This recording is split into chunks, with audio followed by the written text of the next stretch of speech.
10th chapter. We finished 10th chapter last week and started 11. So just do a quick revision of some important verses. Leave that one. We started last week 10:35, right? Prabhu? Yeah, okay. Yes, Prabhu. Just quickly, so Dyutam Chalitam Asmi, anyone can say something on that? Because it seems like a contradictory statement, that's why. Anyone? Madhuri Mataji, would you like to say? Sorry, I'm looking at your sitting position, Mataji. It's exactly same where I used to sit. I'm thinking about old Bhakti Shastri. That's so nice. Yes, Prabhu, this is exactly the same place. I also was thinking the same. Okay, Hare Krishna, Mataji. Yeah, Hare Krishna. Would you like to say something about this? I was not there in the previous class, but Okay. I will try. I'll try. So it's again, in the when Krishna is telling all his opulences. So here he says Dyutam. Dyutam is gambling. So here it is some contradictory statement because Dyutam Chalayatam Asmi. So I am the cheats in gambling. So it is a negative thing. Yes. So how do we explain that? So I think what I think is like anything happening, even if you are gambling, here the karma, the returns what you get is again, and it is as per his will and wish. Hare Krishna, you're a pure devotee. There's something else is passed here actually by this statement. Maybe Mahabharata Yuddha thing, among Pandavas, between Pandavas and Kauravas. No. There's a principle here which we discussed last week. Maybe Okay. you want to Anything which is topmost. Anything that is Topmost. Yes. anything which is topmost. But here's the negative thing. So how do we sort of explain to a non-devotee, for example, if he asks this question, what are you talking? Your Krishna is the cheat? And he's openly saying, in all the gambling, I'm also the gambling of the cheats. I'm the dyut. Chalyatam. Chal means chalna, to cheat. And dyut means gambling. So he's saying, I'm gambling of the cheats. What does it actually mean? How do we explain this to a non-devotee, for example, or even to a devotee? If you want to cheat, I will cheat more than that. Hare Krishna. So that's the principle actually. So no one can be more cheater than Krishna. You cannot cheat Krishna. That's good. Little more, Prabhuji, Rasan Prabhu. So It's actually, correct he's what you the essence of everything, whatever Yes. happens. That's a devotional aspect. But so I cannot go in a gambling, what do you call, casino or something. I said, oh, Krishna is the gambling as well. He said that in Bhagavad Gita. I cannot do that. So how do we sort of explain this? That's what my question is. Bruce, so far, I think we have seen only the positive side of Krishna. In everything, Yes. every positive areas, he was explaining that he is the best of all. मैं Right. सबका बाप हूँ. Sabka baap. Or maybe he's saying that even if you're trying to see the best of the best of the best of the best cheaters, I'm one of them, or I am the best cheater. Yeah. So when it So comes one to thing. Okay. So can we say that nobody can surpass him actually in anything, whether it's a negative? Absolutely, Mataji. Absolutely. Whether it's positive or negative, it's absolutely correct statement. If you see in Samudra Manthan, before Samudra Manthan, I'll say so. Before Samudra Manthan, Krishna obviously is the best among all the Purushas. And Lakshmi Devi had this idea that I am the best amongst the females. She had this idea. And Krishna read the mind of Lakshmi Devi and he incarnated himself as Mohani Murti. And Lord Shiva, who is the Vaishnava Nam Yatha Shambhu, actually got attracted towards Mohani. Now, Lord Shiva never got attracted to Lakshmi Devi. What does it prove? I am the best in Purushas, I am the best amongst women as well. So Krishna proved that statement. I am the best in everything, whether it's male or female, whether it's cheating, whether it's niti, morality, everything I'm the best. Now, why this gambling thing is mentioned here, and I think I explained it. Yeah. Prabhu, you want to say something? Yeah, I wanted to add the fact that so just like Krishna was giving example that out of all let's say rishis, I am Shukracharya. Out of all fishes, I am shark, so on Yes. and so forth. So out of all deceitful activities, gambling is considered as the Worst one. top notch. Yeah.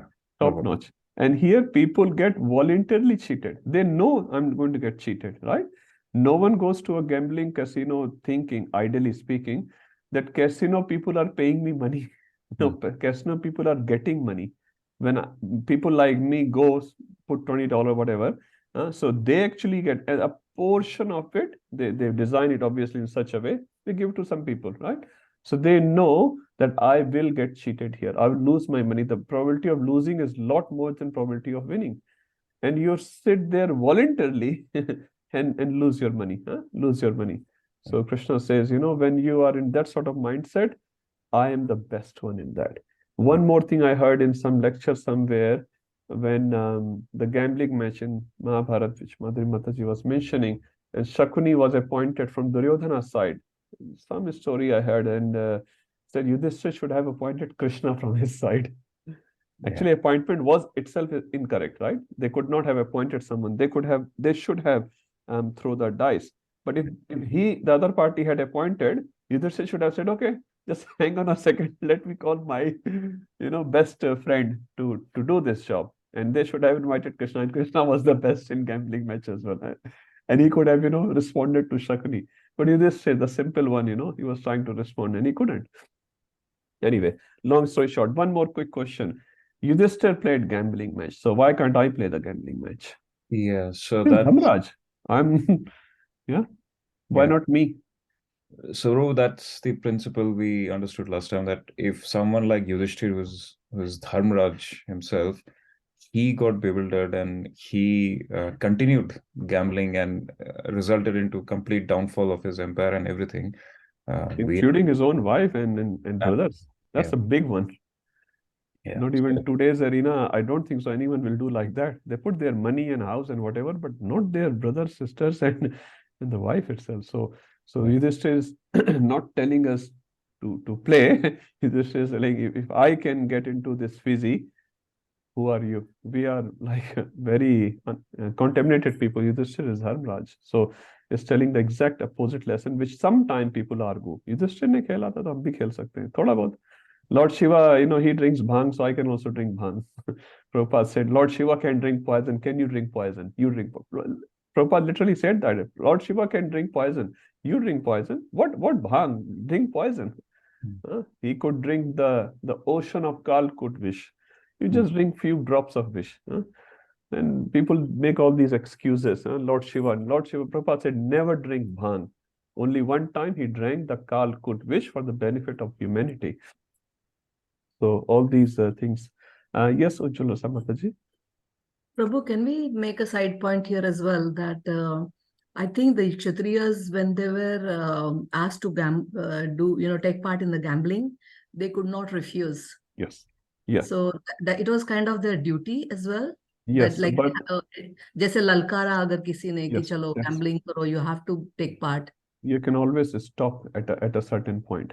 That's the lesson also we get. So Lalkar Kari, you lost the match. Then what? You lost the war, for example. Someone has challenged you in the war or in the gambling, but you lost it. And after that, you stop. You don't put your brothers and wife on the stake. So you're right. So what's the end? There's no end to it. He lost himself and then he lost his wife, and so much drama went on, obviously for a different purpose. But yes, you're right. And also one of the points which been explained, Yudhishthir actually has taken a vow that I will never disobey the orders of elders. So it was an order of Dhritarashtra. So that's another reason.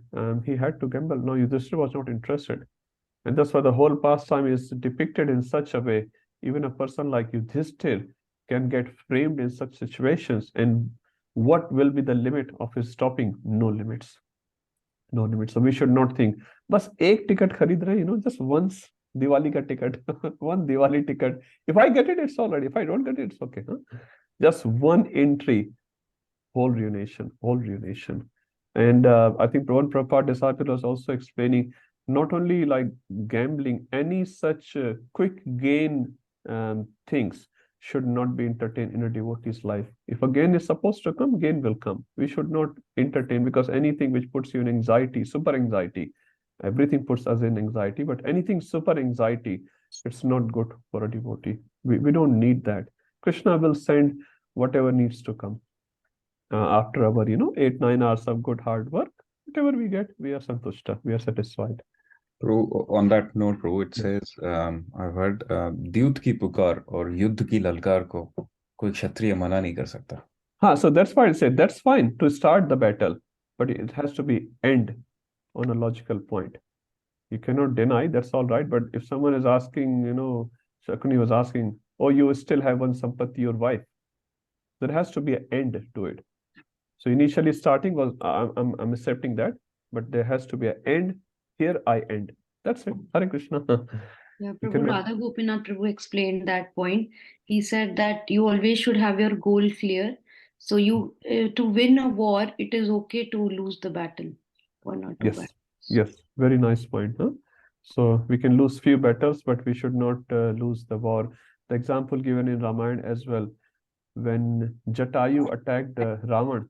So it said Jatayu obviously lost the battle, but he said Jatayu lost the battle against Ravan, but Jatayu won the battle against Maya. He became one of the greatest devotee of Lord Ram. He lost the battle. He could not save Sita. Like he lost his life. You lost my wife. What are you doing? What sort of Rakshak, what sort of protected you are? Lord Ram never said that. And he said, you are like my father. He gave the honor to Jatayu, which he did not even give to his own father. So yes, Radha Gopinath Prabhu point and other places was very nice. Sometime we lose a battle, it's okay. We should not lose the war. War means the bigger thing, the bigger picture. Small things we can lose. Shakuni will laugh anyway, and people like Shakuni will keep laughing. So their laughing has no end. He said, yes, I lost, n number of dollars, whatever, and Hare Krishna. I accepted your challenge and I started the game and I finished here, Hare Krishna.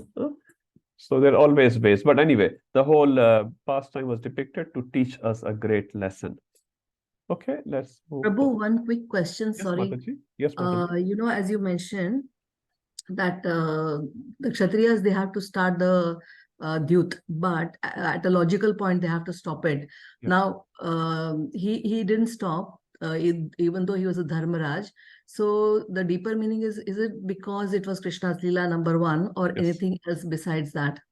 Yes, it was the whole pastime was orchestrated in such a way that Krishna wanted to depict something through Yudhishthir, through Draupadi. So Yudhishthir is teaching one lesson, Bhishma Pitama teaching another lesson. Bhishma Pitama is teaching two lessons in that pastime. One lesson is because Bhishma became Niyamagraha. Niyamagraha means he was following the niyam, the rules and regulations for the sake of following it.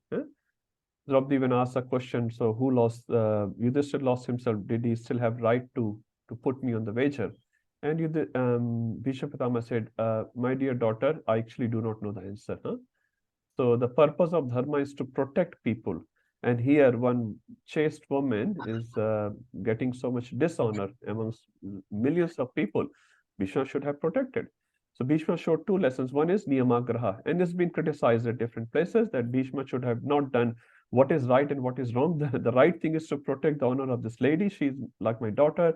She is surrendered to me. I must protect. Another pastime Bhishma teaches there, which our acharyas explain in deeper meaning. Bhishma wanted to establish the principle Krishna is the only protector, and that's why he knowingly let it go. Knowingly, it's a very deep thing, and we should not be discussing amongst especially karmis or non-devotees. But the deeper meaning was Bhishma is a Mahajan, so he let it go just to establish the principle. Otherwise, people will say, "Oh, I don't have a protector like Bhishma Pitama."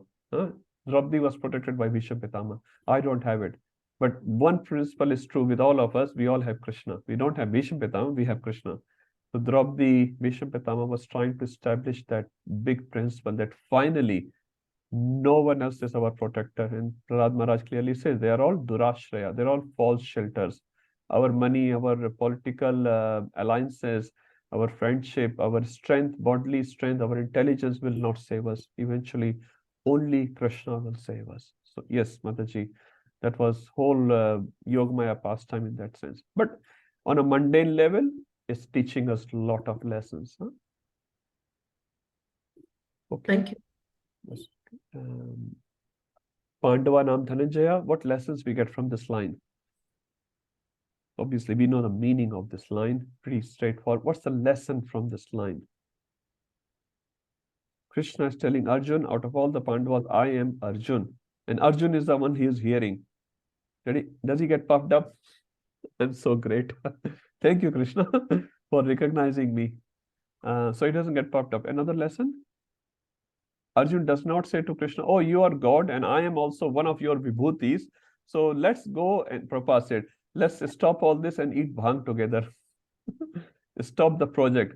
Devotional service does not get stopped, even if you are identified as a big leader or something like that. Huh? The devotional service never stops. So Arjun is continuing to serve Krishna. And he's not saying to Krishna, oh, Krishna, thank you, I'm great, this and that. Nothing like that. Huh? He just continues listening the statement and he continues serving Krishna. Vrishrinam Vasudeva. Vasudev here mean? Who is Vasudev? Krishna? Krishna. Thank you. Everyone remember that. Balram. And Ushna, who is Balram. Ushna? Shukracharya. Thank you. So Krishna is appreciating Shukracharya. Now another, just like Mahabharat gambling match lesson, we can also learn from Ushna or Shukracharya when he is in Bali Maharaj pastime. Again, a deeper meaning of that pastime is Ushna, Shukracharya, wanted to glorify the surrender and devotion of Bali Maharaj. That's why he became like an obstacle. And the proof to that is, because he says that the famous verse in response to Supreme Personality of Godhead, Mantratas Tantratas Chidram, Desakalara Vasata, Sarvam Karoti Nishidram, Anusankirtanam Tava. By your Anusankirtan, by your Sankirtan, everything gets faultless.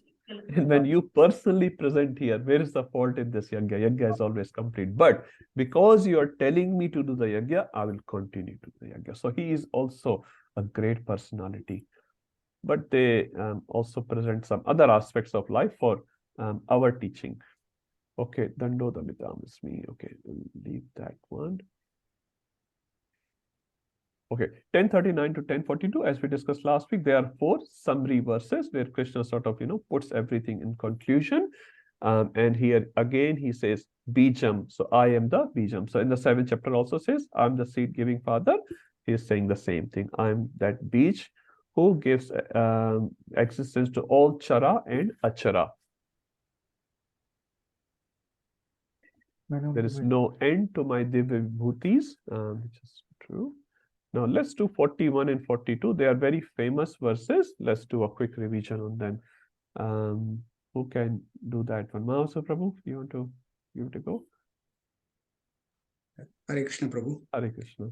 So text number 41.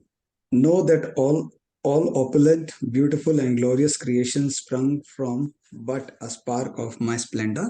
And shall I continue with 42 as well together or separate? We can do separate. Okay.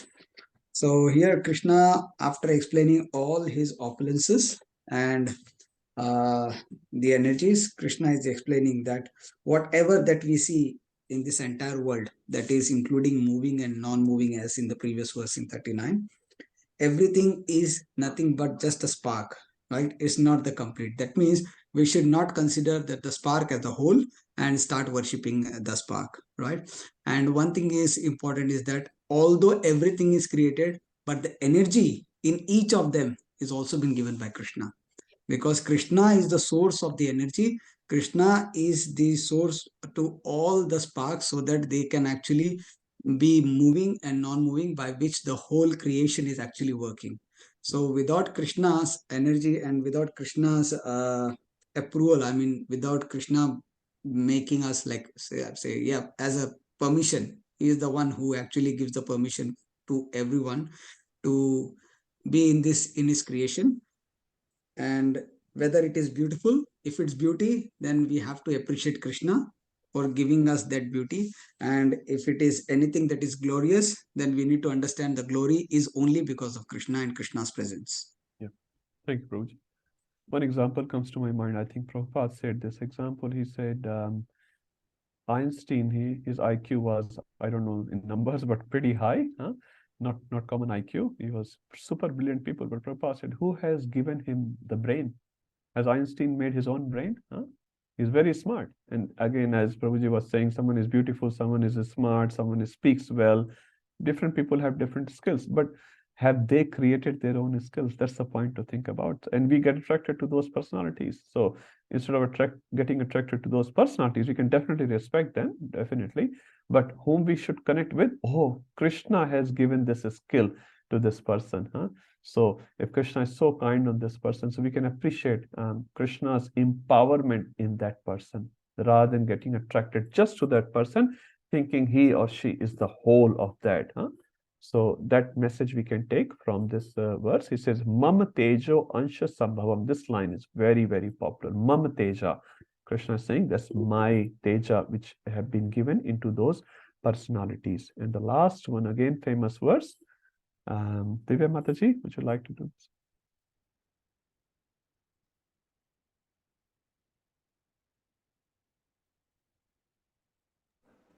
Sorry, Prabhu, just reading it, is it?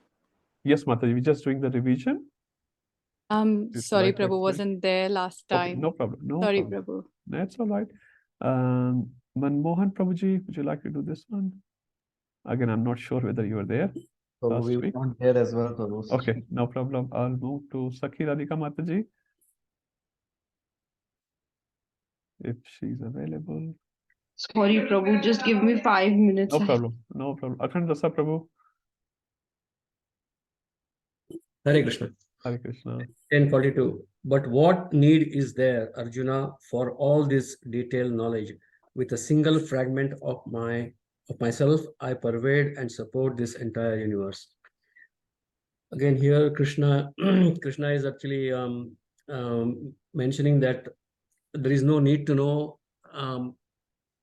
further anything in detail, because if we understand that Krishna's spark, just a minute spark of him, he's pervading the material as well as spiritual universe. So basically, he's source of everything, material as well as in spiritual, and he's supporting, pervading, and maintaining those energies. Yeah. So this was a principle is given here of his opulences, but the details are actually explained in the following chapter. Hare Krishna. Hare Krishna. Thank you, Prabhuji. So again, the important line here, Ek Anshen Isthito Jagat. And Jagat, the adjective here is Krishnam. Krishnam means everything, whole. So Krishnam Jagat is maintained, Isthita, maintained by Ek Anshen. Ek Anshen means a small spark of me. Now, one thing which I wanted to share last week, actually, I think we didn't have enough time. It's a little chart, and I'll share this chart. You don't have to take a snapshot or something. I'll just put in the chat later. So as you can see, this is Krishna, and many of you would know about it. We'll just do a quick revision on that. So Krishna's first expansion is Balram. Balram expands himself into this fourth Chaturvyuha. It's called Chaturvyuha. Vasudev, Sankarshan, Pradyumna, and Anirudh. From the Sankarshan of the first Chaturvyuha, Narayan comes, and from Narayan another Chaturvyuha comes. Again have Vasudev, Sankarshan, Pradyumna, and Anirudh. And again from this Sankarshan of the second Chaturvyuha, Mahavishnu comes, which is called Karanodakashayi Vishnu. Then from him Garbhodakashayi Vishnu, and from him Shirodakashayi Vishnu comes, which in at least say Ramanand Sagar's serials we have seen this Vishnu. This is Shirodakashayi Vishnu, is known as Sarvesar. It's all in all. So he is all in all, no doubt about it. But if you look in the hierarchy, where does he sit? Actually, he's on the end of the line. So it's not a disrespect or underestimating Vishnu, not at all, not at all. But it's just the fact how he is situated in reference to Krishna. That's all we are saying. He's same as Krishna, but in reference to Krishna, where does he sit? He's actually quite down. He's Ansha of the Ansha of the Ansha of the Ansha. So he's towards the very end of the chain. So just again, Vishnu and Krishna is same. Vishnu is just an official picture of Krishna. But if you see what's the correlation between Vishnu and Krishna, you can see very clearly Krishna to Balram, Balram to first Chaturvyuha to Narayan, Narayan to again another Chaturvyuha, then Mahavishnu, Garbhodakashayi Vishnu, and Shirodakashayi Vishnu. So just to understand, and that's why we read in Bhagavatam towards the end, I can't remember chapter number, Mahavishnu also wanted to see Krishna, and he's told the son of Brahmanas. From Dwaraka, we have a very nice, beautiful pastimes, and he said, "Why did you steal?" Krishna, I just wanted to have your darshan. So Mahavishnu also does not get frequently darshan of Krishna. So Krishna actually is the highest, and that's why Prabhupada called him the supreme personality of Godhead. Now we could have just said God, Krishna is God. No, he's Godhead, and not only he is a Godhead. Godhead means like it's like a river head. All the rivers, subsidiary rivers, comes out of that. But he's supreme person, and he said personality. Personality means he's a Purusha. He's person. He's not impersonal. He's not impersonal God. Supreme personality of Godhead. Just a little picture here. Now I'll explain the questions in a second. Let's have a quick look into this one as well. Sometimes Krishna, as per this picture, is known as Avatari. At least all the devotees know that word. And Vishnu is the avatar of Krishna. That's what they say. But sometimes, in the Dashavatar, you see Krishna and Balaram both are shown. And there are different explanations to that. I'll keep it very simple for this discussion. Krishna is avatar or avatari. So again, if you not look at the bottom part of this one, just look at the top part. So Krishna is the avatari. Avatari means the source of avatar, and Vishnu is the avatar of that. Avatar means one who comes down, basically. Avatar means one who descends. Lal Govind Prabhu was explaining in one class. He was sitting in some airport somewhere in India, and he says, Calcutta जाने वाली flight अवतरित हो रही है. The flight which is going to Calcutta is descending down. So in Hindi, this operator said. So Lal Govind Prabhu was saying, I remembered what's the definition of avatar. So flight is in the air. Now flight is descending down. So even anything which comes down, we can say avataran. Avataran means to come down. Now here obviously we're talking Krishna's reference. So when Krishna comes down, so when Krishna is coming down, can he be called as avatar? Yes, Krishna is in the Golok Vrindavan. He comes down from the definition perspective. That's just a definition perspective. Like he's in Golok Vrindavan, he comes down. Can he be called avatar? Yes, he's avatar in that sense. But he's just not the avatar. He's avatari because he's a source of all the avatars. And also Vishnu, many times it says the source of Krishna. So Chaitanya Prabhu explains, even Bhakti Rasamrita Maharaj also explains this very nicely. He says, because Vishnu acts like a gateway. Gateway means that's the gateway which Krishna uses to come inside the material world. From that perspective, it's not completely wrong to say, just from a limited perspective, we are saying, right? If you forget the Krishna part, right? Just forget. If you just take, I'm just taking a snapshot here, if it works. Come on. Not working somehow. Anyway, if we forget the Krishna part, just take Vishnu and Krishna descending down. So Vishnu is in that sense the source, but he's not just a source who's generating the source. He's just a gateway.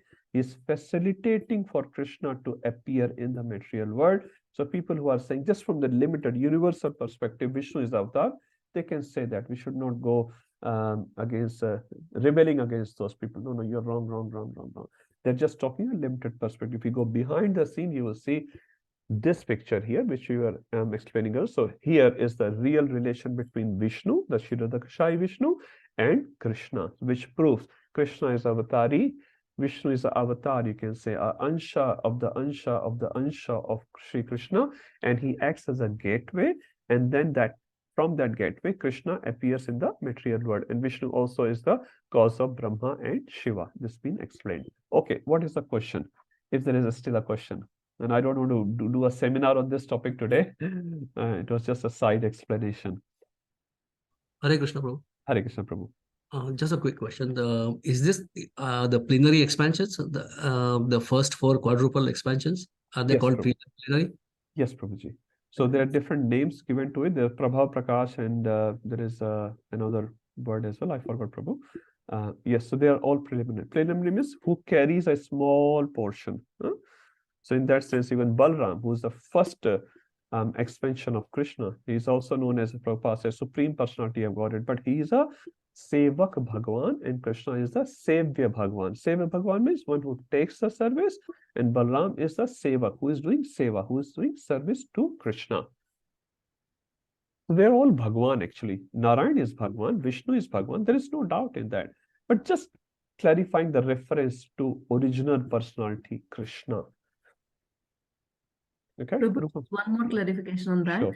So they are all plenary expansions, all of these. So actually, is that, I mean, I vaguely remember that they are all having the same qualities as the Lord himself, but they just don't exhibit all at once. Yes, Mother, you can say that. As like we know, Vishnu carries 60 qualities, Shiva carries 55 qualities, Brahmaji carries 50 qualities, and Krishna is the only one who displays 64 qualities. Now, Rupa Goswami clarifies that as, and when we talk about Krishna having 64 qualities, does Krishna only have 64 qualities? No, Krishna has unlimited qualities, but what we are talking in that reference is 64 qualities, 60 just in a reference to each other. So Krishna is the one who exhibits the mode. Like Lord Ram is also the supreme personality of Godhead. He does not display those 4 extra qualities which Krishna exhibits. Okay. Thank you. Hare Krishna. Yeah. Thank you, Prabhuji and Mataji. Yes, Prabhu. Hare Krishna. Prabhu, in one of the lectures of Kanchan Prabhu, he mentioned that Narayan is the presiding deity of this universe. So, Prabhu, if this whole chart, if you have to study for some other universes, then this diagram would be different, right? The Narayan element will be different. Rest of them. Not really. When you say Narayan is the deity of this universe, yes, that's correct. But not necessarily the chart will be different. In the positioning in the chart, in the reference to that universe may be different. Like Lord Shiva is a devotee of Sankarshan. Now, Sankarshan is not different than Narayan, but Sankarshan is the mool of Narayan. It says Moola Sankarshan. If you read in Bhagavatam, the word is used, Moola Sankarshan. So, Mool Sankarshan means not this Sankarshan, the first one. So, Lord Shiva actually is a devotee of Lord Sankarshan. Now, Sankarshan is who? Sankarshan is Balaram actually. And who is Balaram? Balaram is Krishna. So, the chart will exactly be same. The reference point for those devotees in that universe may vary. If someone will be worshipping Sankarshan, someone is worshipping Narayan. Like if you read in 5th Canto Prabhu, in this universe as well, like Hanumanji is residing in a Varsha. It's called Varsha. It's a Kshetra. It's called Kim Purush Varsha. Kim Purush Varsha, the Ishtadev is Sri Ram. Another Varsha, Ishtadev is Kurmadev. Another Varsha, Ishtadev is Narsingadev. So within this universe also there are different places where the Ishtadev, they're all Krishna, they're all Vishnu, but the Ishtadevata, Kurma, Varaha, Narsingha, Ram, they vary. Those devotees like to serve the Lord in that mood. Lord is same and Lord is reciprocating. Like Kurma Avatar. Now, we may not be able to appreciate so much of Kurma Avatar, to be very honest, right? We more appreciate Lord Ram and Krishna. But in this universe, another being appreciate more that form of Lord, Kurma Avatar form of Lord, rather than Lord Ram, because they can like if a machli is there, if a fish is there, fish will be able to relate more with Matsya Avatar rather than Lord Ram. You as a human being will relate more to Lord Ram, for example. But both are our souls. But in that body, you relate better with that incarnation. And that's one of the reasons Lord has so many incarnations. Because he loves all the jivas. He wants to relate with all the jivas. So in that situation of that soul, the soul will be able to connect more with that sort of incarnation. And one more point I want to add, our Brahma in this universe where we are here right now is a devotee of Narayan. And he's a devotee. Now, not all Brahmas are devotees. Not all. They are obviously supremely powerful and supremely eligible beings, no doubt. But they're not all devotees. So, Sripala Prabhu was saying in the class, we are very fortunate. Our Parampara Acharya is a great devotee. Our Brahma is a great devotee of Lord. So, we are very, very fortunate being in this universe. Like our king is devotee, Now, another king may not be a devotee, but our king, our leader is a devotee. And he has met Narayan. Actually, Narayan has done a handshake with Brahma. It's described in Bhagavatam. So when Narayan came, he did a handshake. And I think someone was explaining the first handshake was done between Narayan and Brahma. What are we doing this Angrez handshake karte? Kuch nahi. It's all Purana, all Bhagavatam. They have stolen from Bhagavatam everything. It says even the fight, romance, handshake, everything actually comes from Shastra. If you read Shastra, you will find jokes, humor, bravery, courage, kidnapping, everything. Pradyumna, you talk about, a woman getting attracted to a man and then he steals Pradyumna. What is these movies? Bhagavatam is the real movie. Is the source of all these stories which these little directors have stolen. Okay. Is that okay, Rupa Prabhu? Yes, Prabhu. That's fine, Prabhu. The other question, Prabhu, the Vasudev here, Prabhu, which Vasudev is Krishna's father? out of No, these? there is no Vasudeva Krishna's. Krishna's father is a devotee. Here we are talking about Vishnu Tattva. This Vasudeva has nothing to do with Krishna's father, Prabhuji. This Vasudeva is Krishna.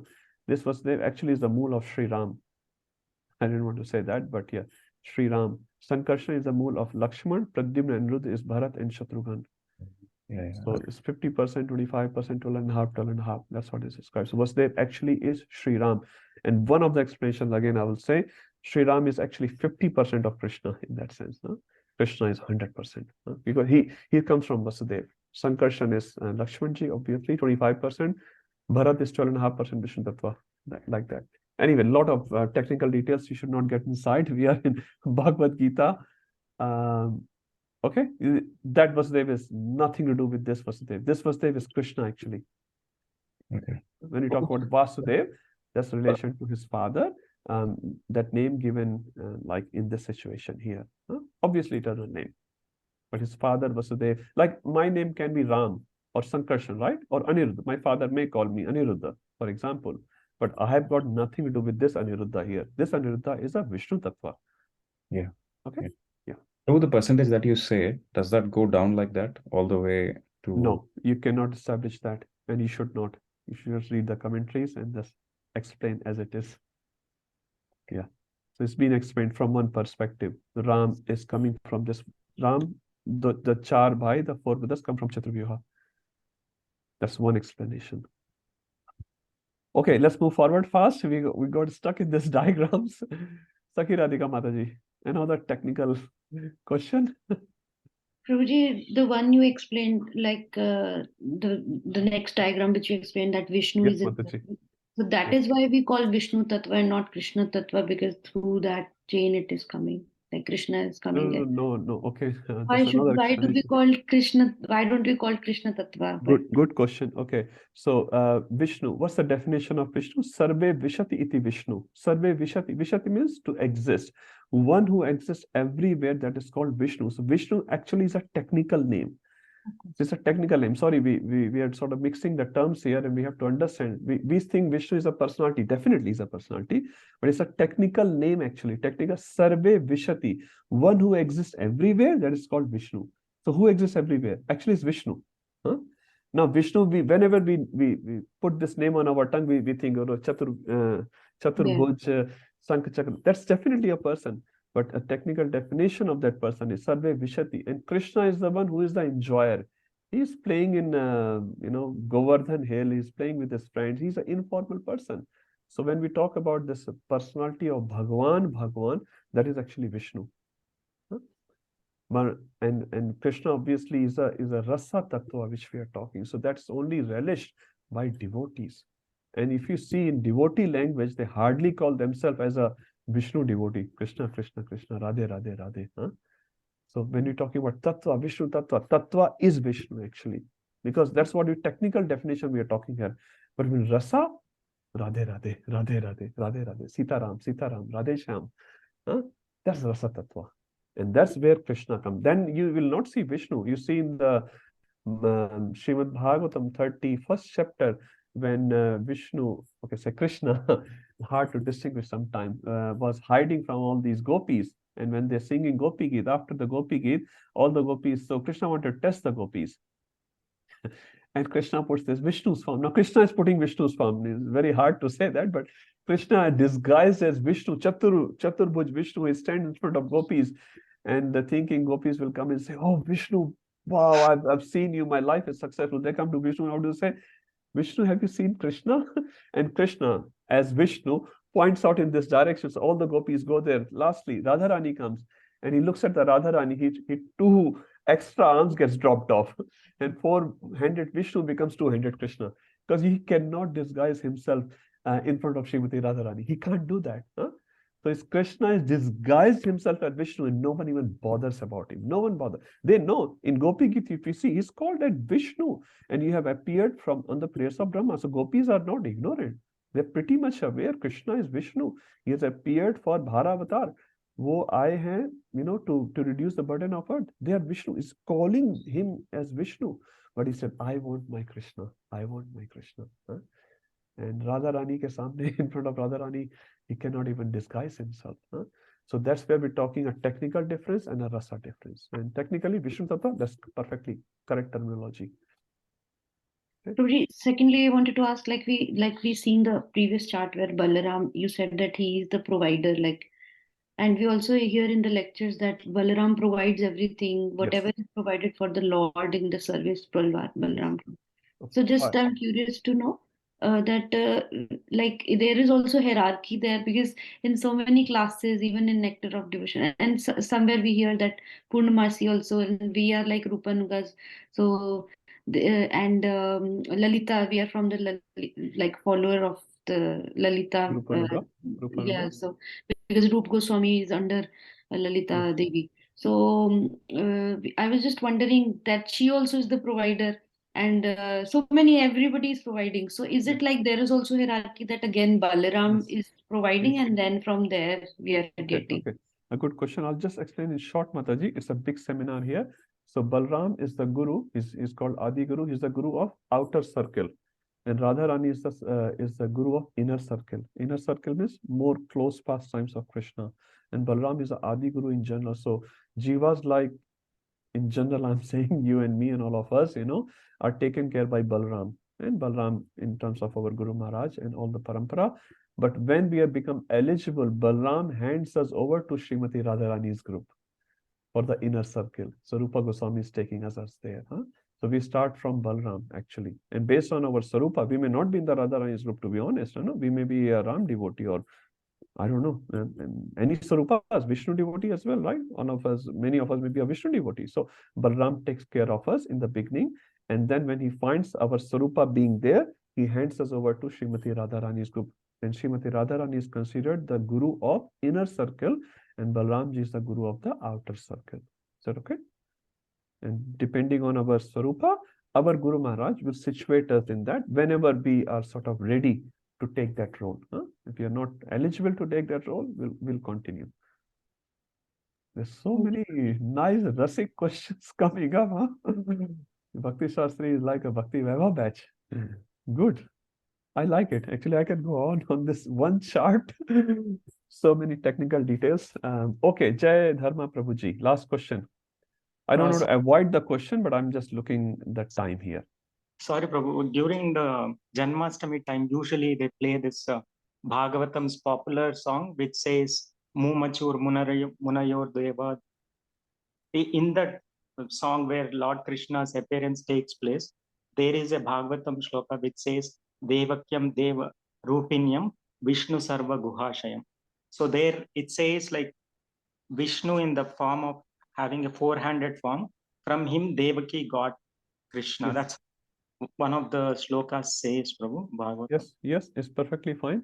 And as you said, and I also said that Vishnu, when he appeared, Krishna, when he appeared in the Karagraha, in the prison house, he appeared as Vishnu form. And there are multiple reasons for that. So he did appear as Vishnu form. One of the reasons I'll quickly say, because he wanted to take the fear out from the heart of Devaki and Vasudev. Because when they see a two-handed child, Krishna, the baby Krishna, I mean, they'll still be fearful. But Vishnu appeared in the prison house initially. You see that picture? I'm sure everyone has seen that picture. Vishnu appears there.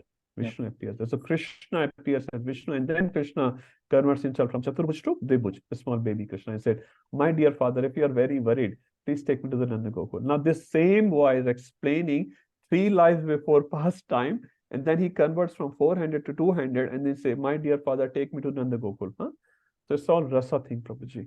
Yeah, I think he did appear as Vishnu. Markandeya Purana, when that annihilation happens, that's Markandeya Rishi sees Lord Krishna first. Krishna on the banana leaf.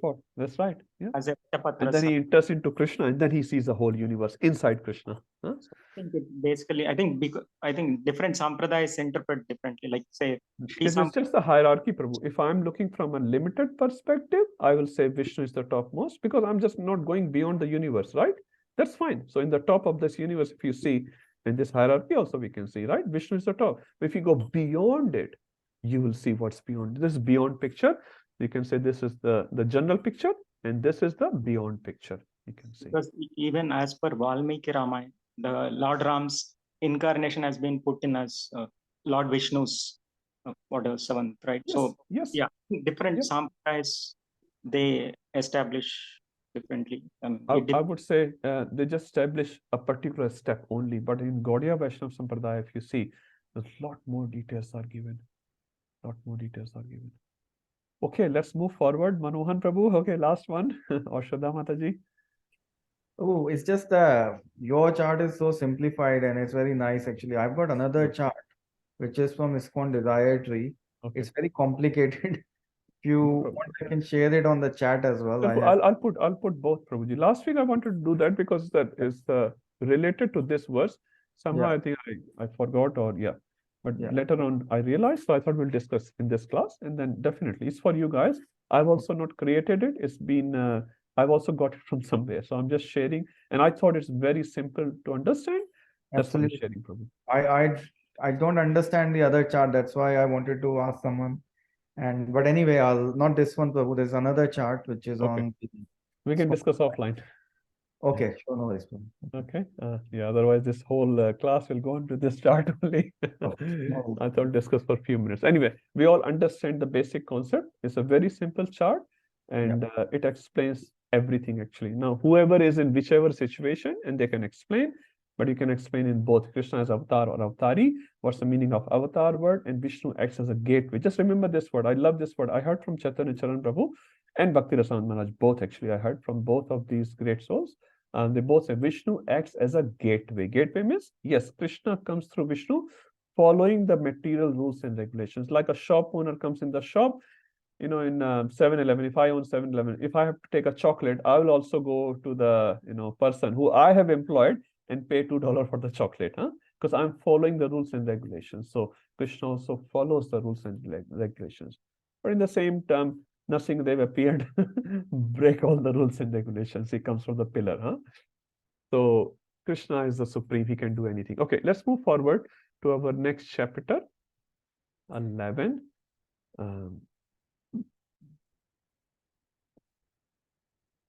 Okay, I think we did discuss quickly about the structure of the chapter.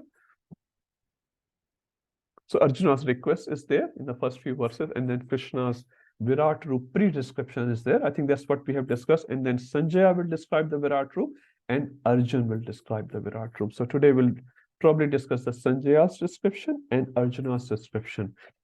And Krishna's instruction probably will do the next time. Okay, let's start from 11.1.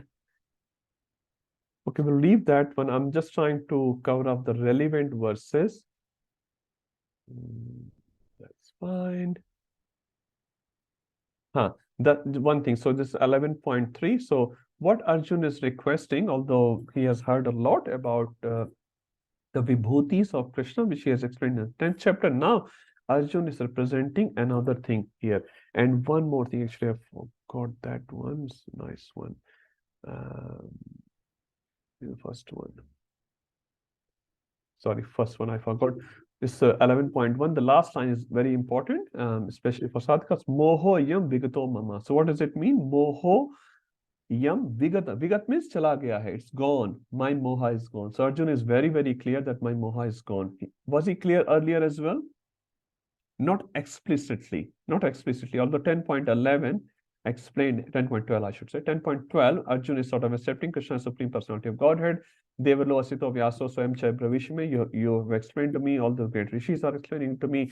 And now he's explicitly saying, although his moha was gone there, he's actually, my moha is gone. So Arjun actually satisfied. Why he's asking more questions? For loka sangra, for the benefit of others. If tomorrow someone claims that I'm also God, then one of the features of God should be, show me your Virat Rupa. Show me your Virat Rupa. So if this person is not able to show Virat Rupa, Hare Krishna Bhai Sahab, you cannot be God. Krishna can show Virat Rupa, you also show Virat Rupa. Now after this, will Arjun also say the similar words somewhere else in Bhagavad Gita? Anyone? Very, very famous verse.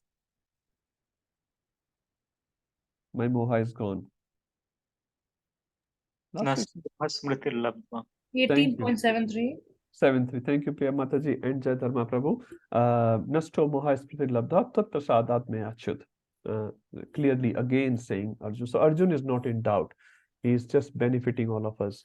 Okay, let's move forward to 3. 11.3. So Arjun now presenting another desire. Drashtum ichhami. I want to see. What I want to see? Rupam Aishwaram. Now, what is he showing right now? What is he saying right now?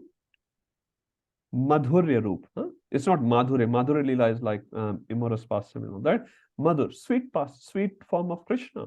Krishna in 200 form is the sweetest form of Krishna. That's what Arjun is saying. But what Arjun is requesting Krishna now, Aishwarya Rupa. Aishwarya Rupa means Aishwarya, opulence Rupa. You show me your opulence Rupa. Huh?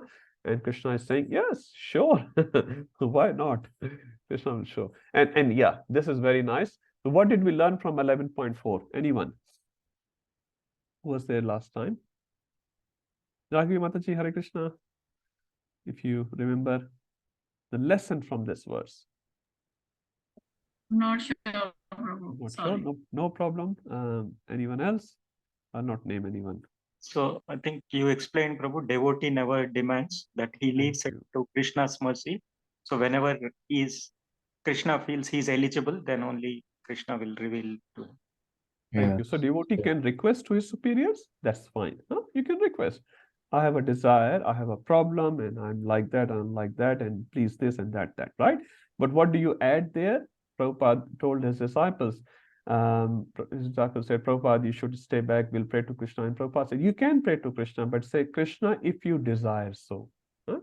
Don't order Krishna. Huh? Don't demand from Krishna. Present yourself to Krishna and say, Krishna, if you desire so, let our spiritual master stay back in the world. Huh? So it's a very humble request. We call it humble request. We are not demanding. So a demanding attitude will not work in a spiritual life. Huh? Only a humble attitude. They say devotional life is all about your attitude. Huh? It's nothing about knowledge. It's nothing about presenting this and that and this sheet and that sheet. Nothing like that. It's all about changing our attitude. Says Krishna consciousness is very, very simple, but it's not cheap. It's very simple. What you have to do? Just chant Hare Krishna, eat prasad, go to the Aarti, associate with Vaishnavas, and so much fun, actually, so much fun we have in Krishna consciousness. It's very, very simple. Nothing, you don't have to learn, Oracle, C language, this and that. This reporting people are there. No technical things you have to learn. Simple Hare Krishna, even a Gaon village people can do this. A child can do. Prabhupada said even a dog can do. It's so simple, but it's not cheap. It's not cheap. So our genuine love for Krishna has to appear. Okay, so he's saying, Manyase yatat shakyam. If you think myself eligible, I have a desire. Very nice way Arjun is teaching us. Okay. Another similar verse which we have read in Bhagavad Gita, which represents this sort of attitude, a humble attitude. Which verse? Very famous verse. 434. Difficult one. It's a very simple one. Who will say? 434. I've told the answer as well. Tadvidhi pranipatena pariprashnena sevaya upadeshanti te jnanam jnaninas tattvadarshina. Thank you, Mataji. So Tadvidhi pranipatena pariprashnena sevaya. Seva bhav should be there. Not challenging mood. I know more than my spiritual master. He doesn't know the shloka. I know the shloka. Krishna will laugh at us. Krishna will laugh at us.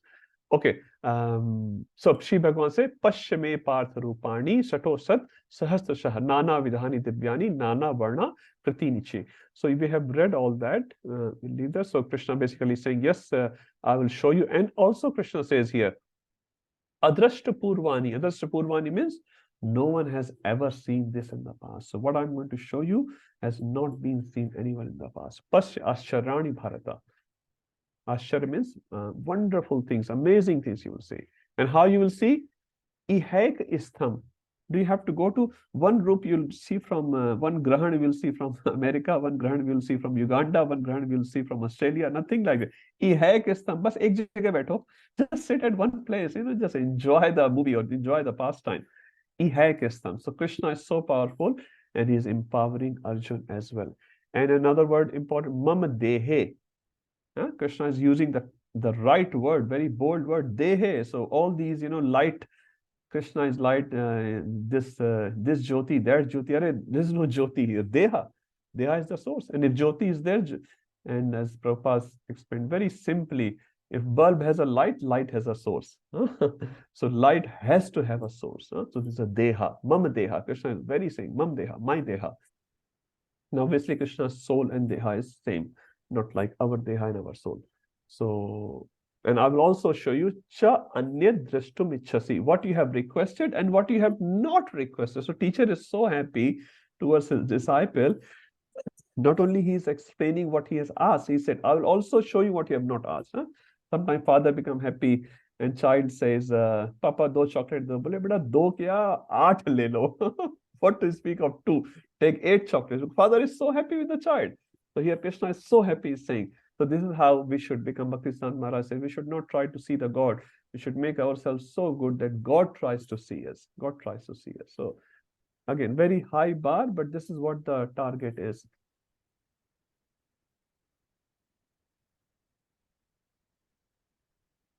Now, this is important verse, that's from Tattva perspective. Natu mam shakase dastum. So Arjun says, if you think I'm eligible, please show me your form. And Krishna is saying, actually, you're not eligible. So what Krishna does, he gives him another vision. Now, did he give an upgraded vision or a downgraded vision? It was downgraded, Prabhu. Thank you. Why, Prabhuji?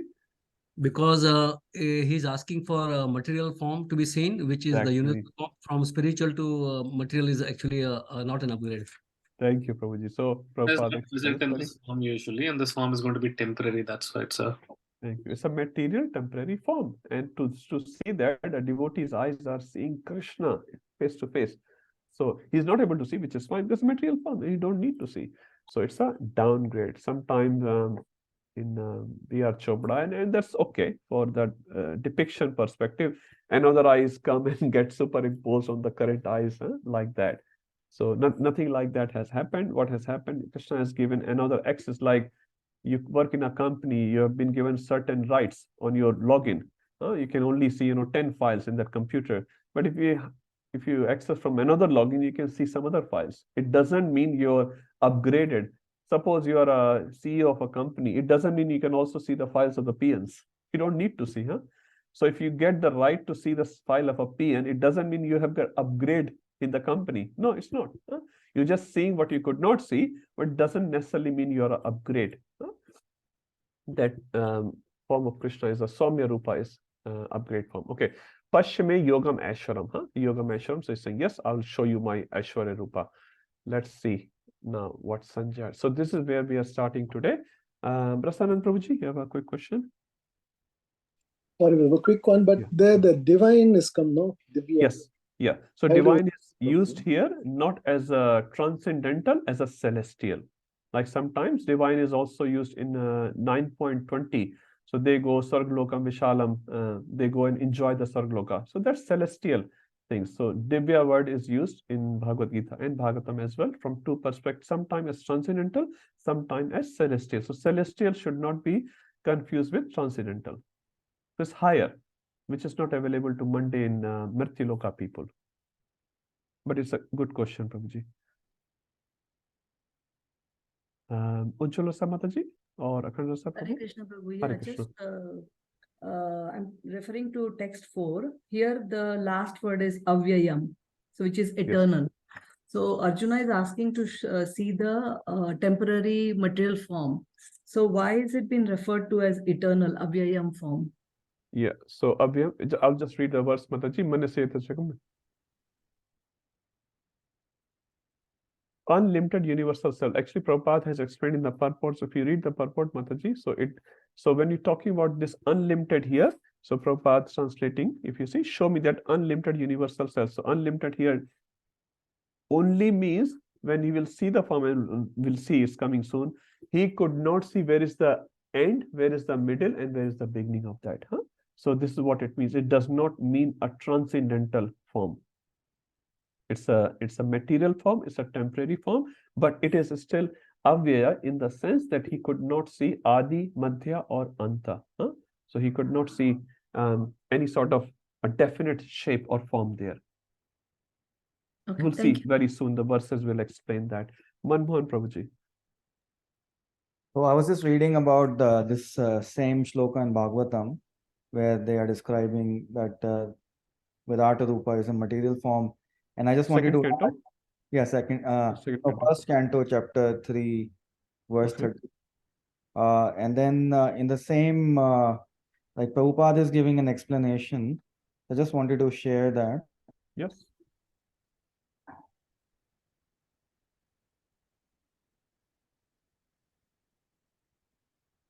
So he's saying the Virata Rupa is not therefore an eternal form of the Lord exhibited in the spiritual sky. It is a material manifestation of the Lord. The Archa Vigraha or the worshipable deity in the temple is a similar manifestation of the Lord for the neophytes. But in spite of their material touch, such forms of the Lord as the Virata and Archa are all non-different from his eternal form as Lord Krishna. So just wanted to add that these are non-different from Krishna, although they are material.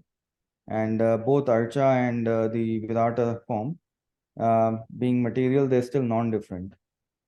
Very well. And that's why we are sort of putting them in Bhagavad Gita and Bhagavatam. If they were totally material in that sense, then they will not get the place in these books because they are so great. And also I heard probably in one lecture, I can't remember where, why this Virat Rupa is exhibited. For those people, for them, the great is big. Huh? Big is great. Huh? Big is great. Some people say it has to be very big. Huh? The boss has to be big. He should have, 4 security guards and he should have 5 cars and big bungalow and this and that. So for them, these forms are exhibited because if we show them a Krishna who is playing flute and Gwal Bal, he's a cowherd boy, he's eating makhan and stealing makhan rather, they will not agree to that. So for them, who considers bigger must be greater, these forms are exhibited. So they are necessary for a certain class of people. But for a devotee, Prabhupada says, Krishna's Samya Rupa, 200 form is the sweetest form. And we can relate to it now, at least. After reading books here and there, we can relate to it. Bigger is not necessarily greater. Huh? Because when you go in the company, you may have 10,000 employees working under you and they all bow down, sir, sir, sir, sir, sir. You don't like them. When you come home and your kid jumps on you to oh, Papa aa gaya. The joy you feel in your heart is very different than in 10,000 people bowing down to you. Your ego may be boosted there. You don't feel joy in that position. Joy only come, when you are with your family, with your loved ones, you feel joy. When you are with devotees, you feel joy. Thank you, Prabhuji, for writing that. Okay, let's move to 9, verse 9, Sanjaya's description. So now what has happened so far? I'll just quickly say. Arjun has requested from Krishna to see Rupa Aishwarya, and Krishna has agreed to it. And Krishna is saying, okay, I'll show you a very wonderful, amazing form. And Krishna sort of describes in 2 or 3 verses. And now Sanjay, so the camera is going back to Hastinapur, where Sanjay is sitting with Dhritarashtra, and he will explain in 5 verses about the little description of this Virata Rupa, and then we'll jump to Arjuna's description of Virata Rupa, which is a quite big one. So let's see what Sanjay is saying about this Virata Rupa in his words. So 11.9, who wants to read? Maybe all the devotees who were not there last week. I can do, Prabhuji. Okay, Mataji. Sanjaya Uvacha. Sanjaya Uvacha. Evam Uktva Tato Rajan. Evam Uktva Tato Rajan. Mahayogeshwaro Hari. Mahayogeshwaro Hari. Darshayam Asha Parthaya. Darshayamasa Parthaya. Paramam Rupam Aishwaram. Paramam Rupam Aishwaram. Translation by Srila Prabhupada. Sanjaya said, O king, having spoken thus, the supreme lord of all mystic power, the personality of Godhead, displayed his universal form to Arjuna. Thank you, Prabhuji. Thank you, Mataji. So Arjun had requested which Rupa? You remember? Rupam Aishwaram. Exact words are used by Sanjay as well. Yes. So Krishna is showing us Evam Ukto Tato Rajan. Who is Rajan here? Rajan is Dhritarashtra, because Sanjay is speaking with Dhritarashtra. Evam Uktva. So Evam Uktva, who has just spoken just now? Previous verse, Sri Bhagavan. Krishna was speaking, right? Evam Uktva, after saying Tato Rajan, Hey Rajan, Dhritarashtra, Mahayogeshwaro Hari. Sanjay is clearly defining Krishna as Hari, Supreme Narayana. So Sanjay very well know that, and he is Mahayogeshwara. He is not just Yogeshwara. Another verse, famous verse in Bhagavad Gita, he uses the word Yogeshwara. Anyone remembers? A famous one. Varodi. Huh? Yatra Yogeshwaro Krishna. Last verse, 1878. Yatra Yogeshwara Krishna, Tatra Partha Dhanudara, Tatra Shri Vijaya Bhutir, Dhruva Nitir, Matir. And now Sanjay is calling Krishna as Mahayogeshwar. He's not just a yogi, he is not the Ishwar of the yogi, he is Mahayogeshwar. So basically, Sanjay is clearly understanding the position of Krishna. Darshyam asked Partha because Partha or Arjun had the desire to see, and Krishna is saying Paramam Rupam Aishwaram. So Prabhupada writes here, O king, having spoken thus, the supreme lord of all mystic power, Mahayogeshwar Hari. Okay, Hari here is the personality of Godhead, displayed his universal form to Arjuna, to Partha. Let's move 11.10 and 11. So, who wants to read that? We have any Sanskrit scholars here? Shraddha Mataji, would you like to do that? 2 verses. With interest, you haven't read for a while, so. Thank you, Prabhu. Okay, Hare Krishna. Hare Krishna. Aneka Vaktranayanam. Aneka Vatranayanam. Anekadbhuta Darshanam. Anekadbhuta Darshanam. Aneka Divya Bharanam. Aneka Divya Bharanam. Divyanekodhayat Yudham. Divya Gandhanulepanam. Divya Malyabaradharam. Divya Malyambaradharam. Divya Gandhanulepanam. Divya Gandhanulepanam. Sarvascharyamaya Devam. Sarvasharyamayam Devam. Devam Ananta Vishvato Mukham. Anantam Vishwato Mukham. Translation. Arjuna saw in that universal form unlimited mouths, unlimited eyes, unlimited wonderful visions. The form was decorated with many celestial ornaments and bore many divine upraised weapons. He wore celestial garlands and garments, and many divine scents were smeared over his body. All was wondrous, brilliant, unlimited, all expanding. Hare Krishna. Hare Krishna Mataji.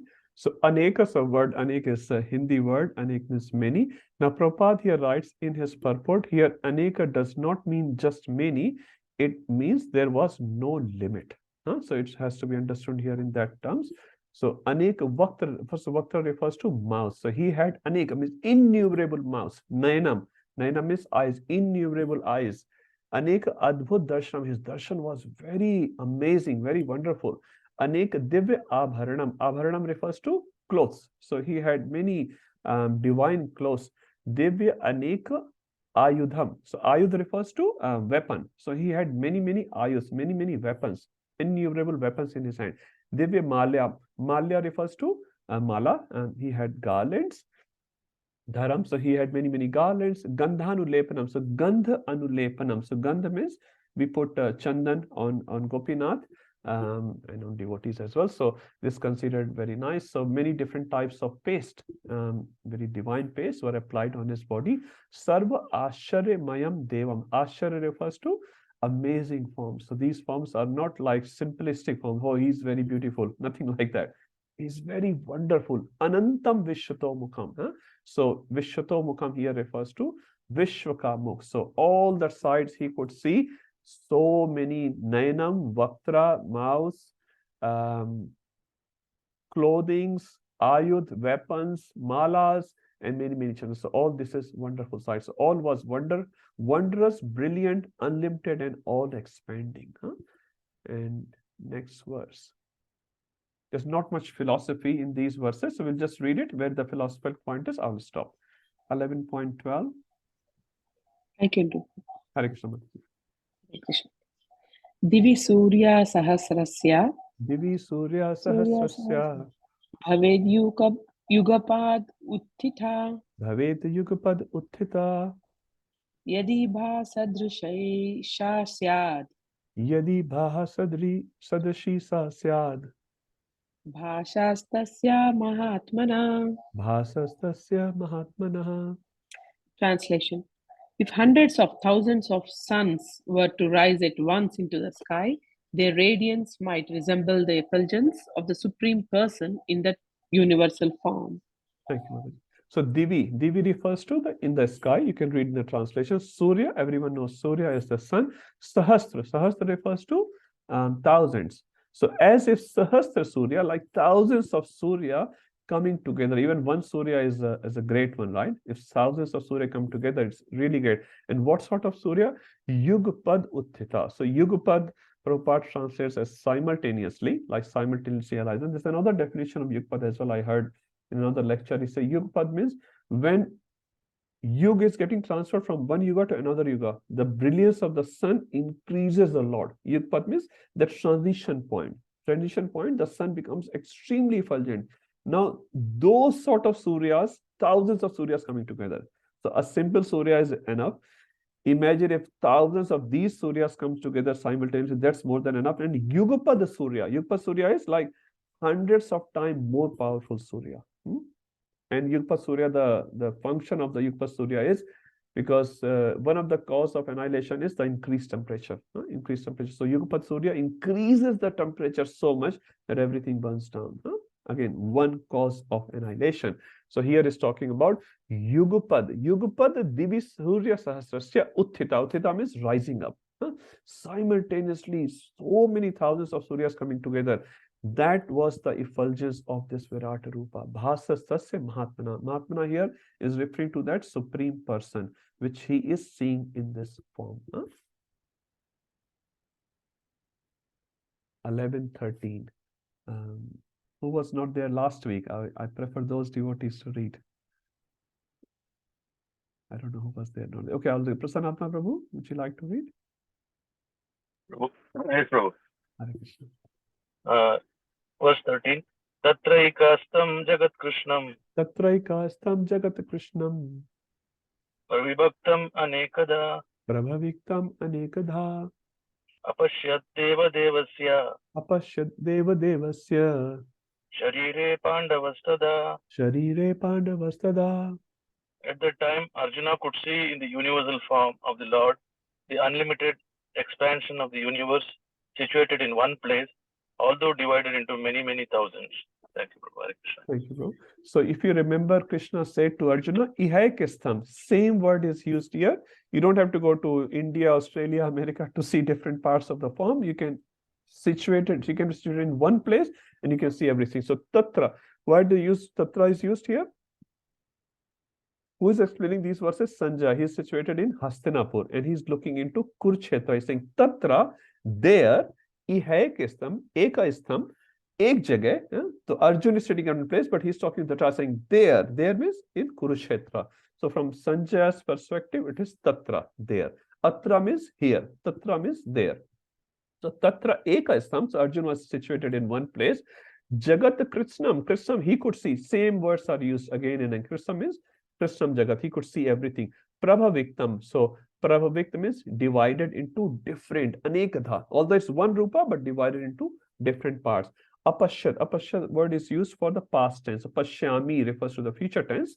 Pashyati means present tense, and Apashyat refers to the past tense. So Arjun saw, and if you read in Prabhupada translation, Arjun could see. So word is used, Apashyat. Deva Devasya, so Deva Devasya refers to Krishna, Sharire. In Krishna Sharire, Apashyat. Who Apashyat? Pandavas. Pandavas refers to Arjun. Arjun could see many, many forms in that one form by sitting at one place. He didn't have to step down from the Ratha to get a better vision. 11:14. Sorry. Yes, Prabhu. As you just explained that it's a past tense. Arjun could see. We can see the use of past tense. So, Prabhu, that also goes back to your very first class where you said that the whole Bhagavad Gita was actually spoken 10 days after. Absolutely. Right. So it's also an evidence which we can say that, look, I never thought about that, but yeah, Apashyat word is used. Apashyat means past tense.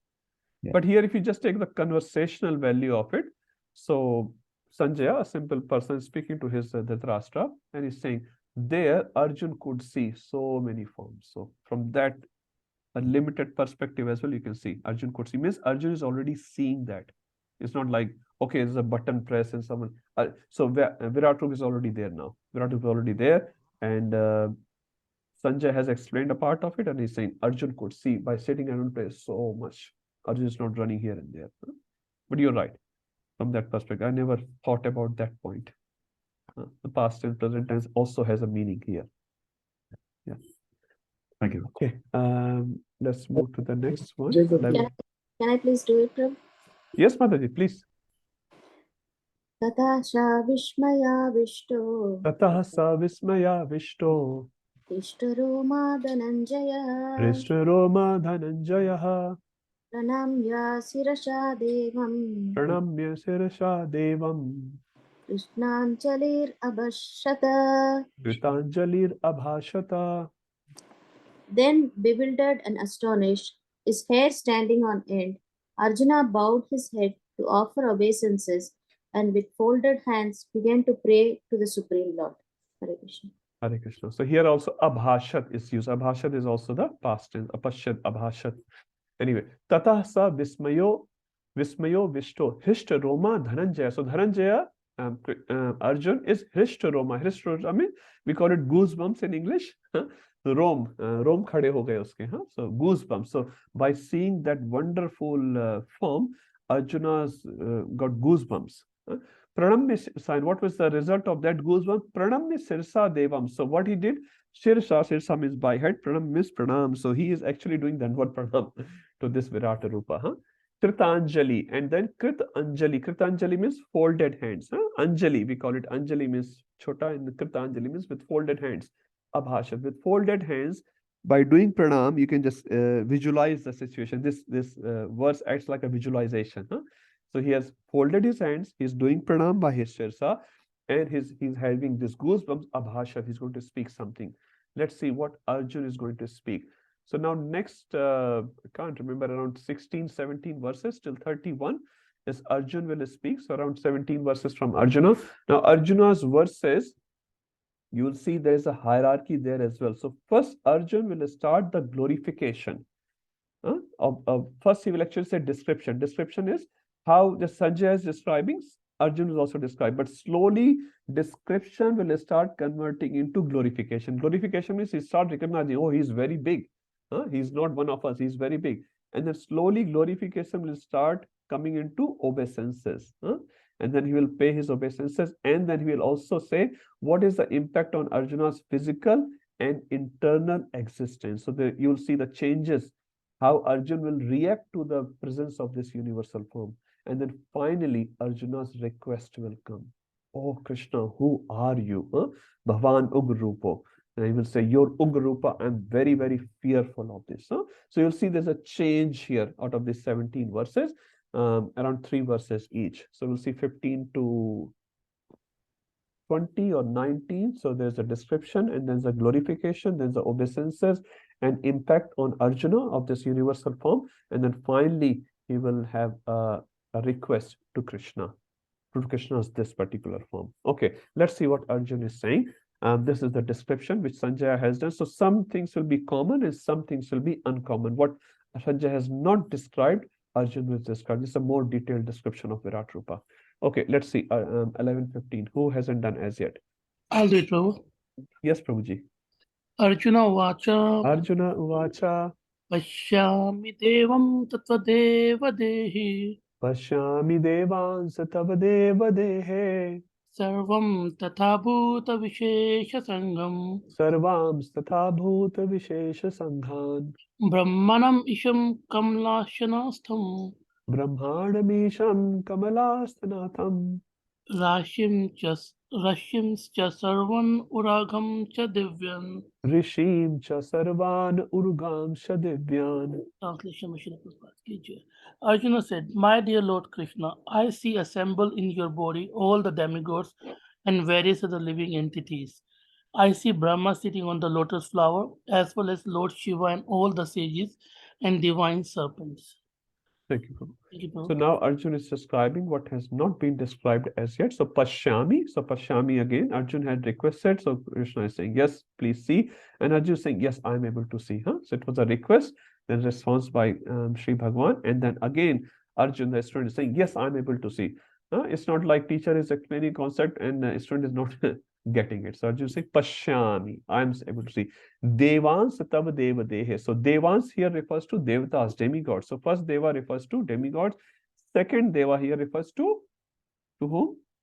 Deva Dehe, Krishna. So he is obviously not one of the Devatas. He is saying Devans, I see demigods in your Deha. So when Krishna's universal form is there, Arjuna is able to see different Devans refers to plural. Plural means many demigods in his body. And then he will explain who are they. Sarvams. So how many demigods he is able to see? Sarvams, all of them. Tatha Bhuta Vishesh Sanghan, and also Vishesh Bhuta, like special personalities, like they are Vidyadhar, Charan, Gandharvas, Nagloka, Vasis. There's so many important planetary systems. Now here again you see there's no Manushya mentioned here. Manushya may think we are very important. This universe not important. We are the only one in the universe, and we are not even mentioned in these lists. Vishesha Sanghan, we are not mentioned anywhere here, anywhere. And let's see who is mentioned here. Brahmanam, Brahmaji is mentioned here. So in Krishna's body, first thing he is seeing Brahmaji. This also mean here Brahmaji being the topmost in the whole hierarchy is being mentioned. Isham, Isham refers to Shiva. So Brahma and Shiva is mentioned. Kamalasanam isthitam. Kamalasan isthitam, who's this? Brahmaji. So he not only sees Brahmaji, he sees Brahmaji sitting on a Kamalasan. He's sitting on the Vyasasana. Here Vyasasana is of Kamal. Now we also have Vyasasana in temple. Sometimes we give class, we sit on Vyasasana. It's made up of wood. Brahma's Vyasasana is made up of Kamal. Very special lotus. Rishim, Rishis are mentioned. So who comes after Brahmaloka? If you see in hierarchy in the 14 planetary system. So Brahmaloka, Satyaloka, Tapaloka. Tapaloka. And who is doing tapa? Not Manushya's there. No Manushya. Manushya is busy in Sydney shopping. Singapore shopping, India shopping. Rishis are mentioned. Rishis are there. And who else is mentioned? Rishis Sarvan, all the Rishis, all the great Rishis he see. And Urugans. Urugans refers to? Urugans is Sap. Sap are mentioned here actually. Serpents. So you see here, divine Divyan Urgans. Urgans refers to serpents. You see in proper translation, Urgan refers to serpent, Divyan refers to divine. So he see divine servants there. So he's mentioning about rishis, he's mentioning devatas. Bhuta Vishes refers to special categories of sub-demigods, and Urugans, Divyan refers to special servants who lives in the bottommost, you can say. Not exactly bottommost, just before bottommost. So basically what Arjuna is saying, the whole universe in Krishna's body, and he mentions the important personalities like Brahmaji, Shivji.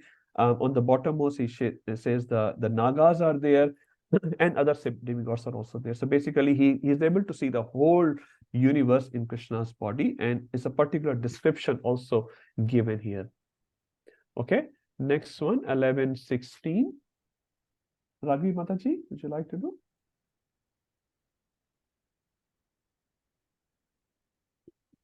Hare Krishna, Prabhuji. Hare Krishna. अनेक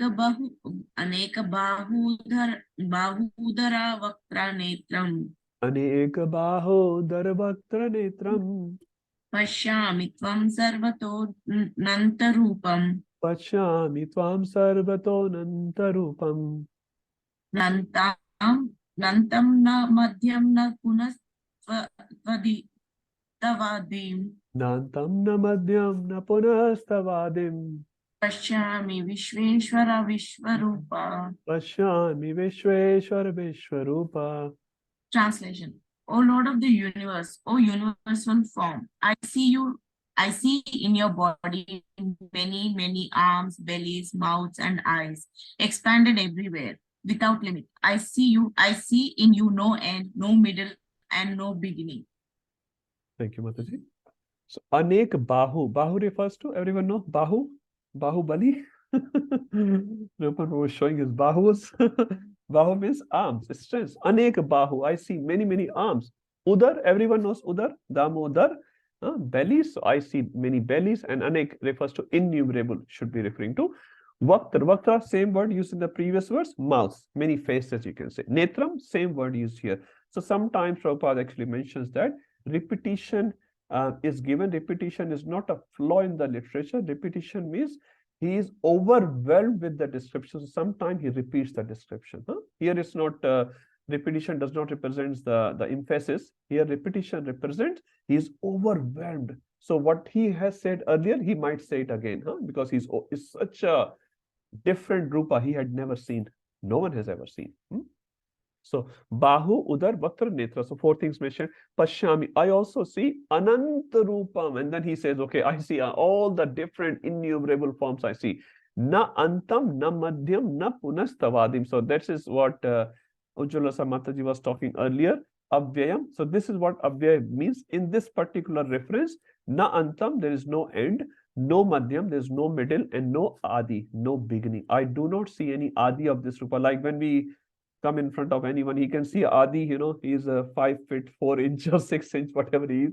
He has a Adi, he has a Anta, and there's a little belly in the middle. But in Krishna's this form, obviously, no Anta, no Madhya, no Adi. Pashyami Vishweshwara Vishwarupa. Now this is very nice. He said Vishwa Ishwara. So you are the controller of the Vishwa and Vishwarupa. Now this is the only verse our Acharya has explained first and the last verse in Bhagavad Gita, which is used to title this chapter Vishwarupa, or Virata Rupa. This is the only verse. So Vishwarupa, I see whole Vishwa. And Kunti Maharani, if you remember in Kunti Maharani press also, Ata Vishwesha Vishwatma Vishwamurte Sokeshame. So it's again using the word Vishwa, Vishwa, Vishwa.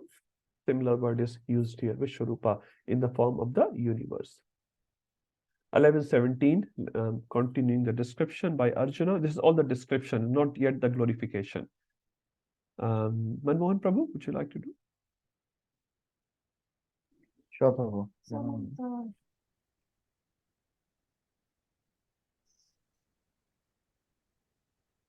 Kiritinam Gadinam Chakranam Cha. Kiritinam Gadinam Chakranam Cha.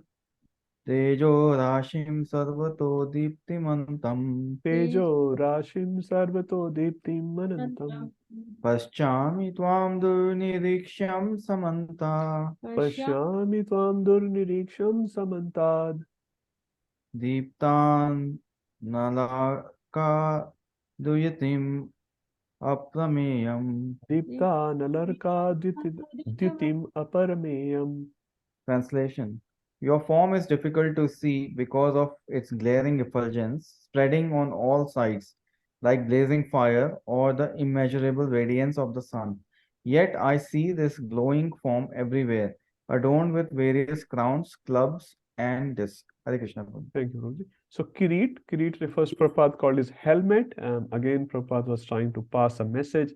We call it crown or mukut. So Kiritinam, Gadinam, everyone knows Gada, and Chakra. So now what does Gada and Chakra represent? He is seeing form of Vishnu, and he will mention this word later.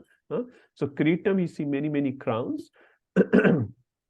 Gada and Chakra. Tejo Rashim, like he's very, very effulgent. Sarvato Deeptim Anantam. How much is the Deepti? Deepti refers to the effulgence. Ananta Deepti. Unlimitedly effulgent form, he's saying. Pashyami Tam Durniriksha. Niriksha means Nirikshan Karna. In Hindi, we call Nirikshan Karna, Dekhna, to see. Durniriksha, very hard to see. When something very effulgent comes out, can you see? Sometimes you're driving a car in the night and someone switches on his other light. Very hard to see. And you say, why he's switching on his other light? Durni Samantad. Samantad refers to everywhere. Everywhere I see. It's not like one corner of you is very Deeptiman, very effulgent. Another corner I can see. I can see your lotus feet. Like everywhere I see Deepti, effulgence.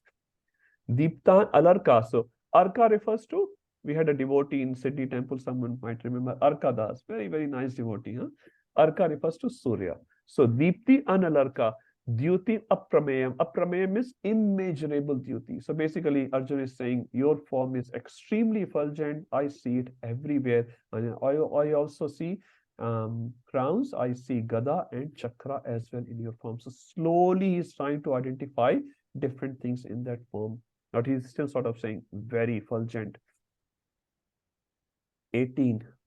I'm just going in the series. Vinay Prabhu is on call, so I'll not say anything. Mahavasu Prabhu. Hey, Prabhuji, I can read. Okay, No, you can. Okay, sorry, Prabhu, I did not bother you. But if you no, can, it's all right. please. Yeah. Okay. Next one. 18. Yes, Prabhuji. Tamakharam paramam veditabam. Tamaksharam paramam veditavyam. Tamosya Vishwasya Param Nidhanam. Tamasya Vishwasya Param Nidhanam. Tamabhaya Shashvata Dharma Gupta. Brahmavyaha Shashvata Dharma Gopta. Sunatam Tam Purusha Mato Me. Sanatanastvam Purusho Mato Me. Translation: You are the supreme primal objective. You are the ultimate resting place of all this universe. You are inexhaustible and you are the oldest. You are the maintainer of the eternal religion, the personality of Godhead. This is my opinion. Hare Krishna. Thank you, Prabhuji. So, Tvam Purusho, so you can see Tvam, you are the Purusha. Matome. Matome is opinion. In my opinion, what is my opinion? Let's read. Tvam Aksharam. Akshar means, so there is Shara in Akshara, so infallible. Paramam Veditavyam. You are the one to be known. Veda refers to know. Tvam Asya Vishwasya. Asya Vishwasya means is Vishwaka.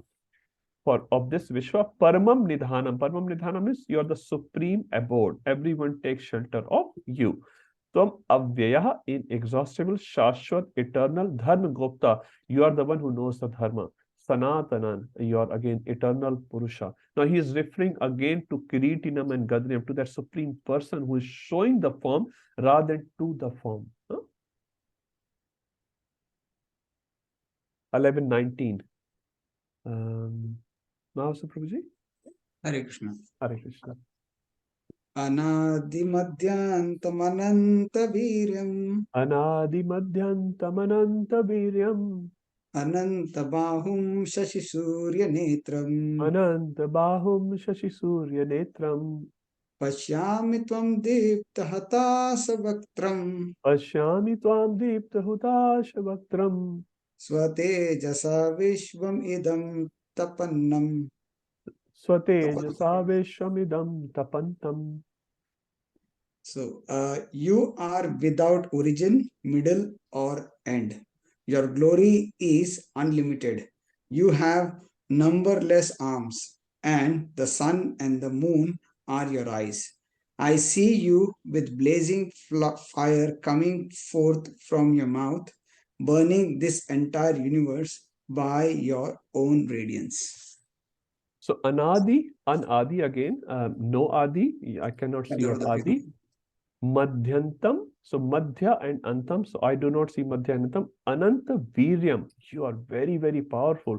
So Viryam here, Prabhupada says, glorious, very glorious. Anant Bahum, Bahun again, Bahu, Shashi, Surya, Shashi refers to Chandrama or moon, Surya refers to sun, Netram. So your Netra are Shashi and Surya, which is again the description given in Bhagavatam as well.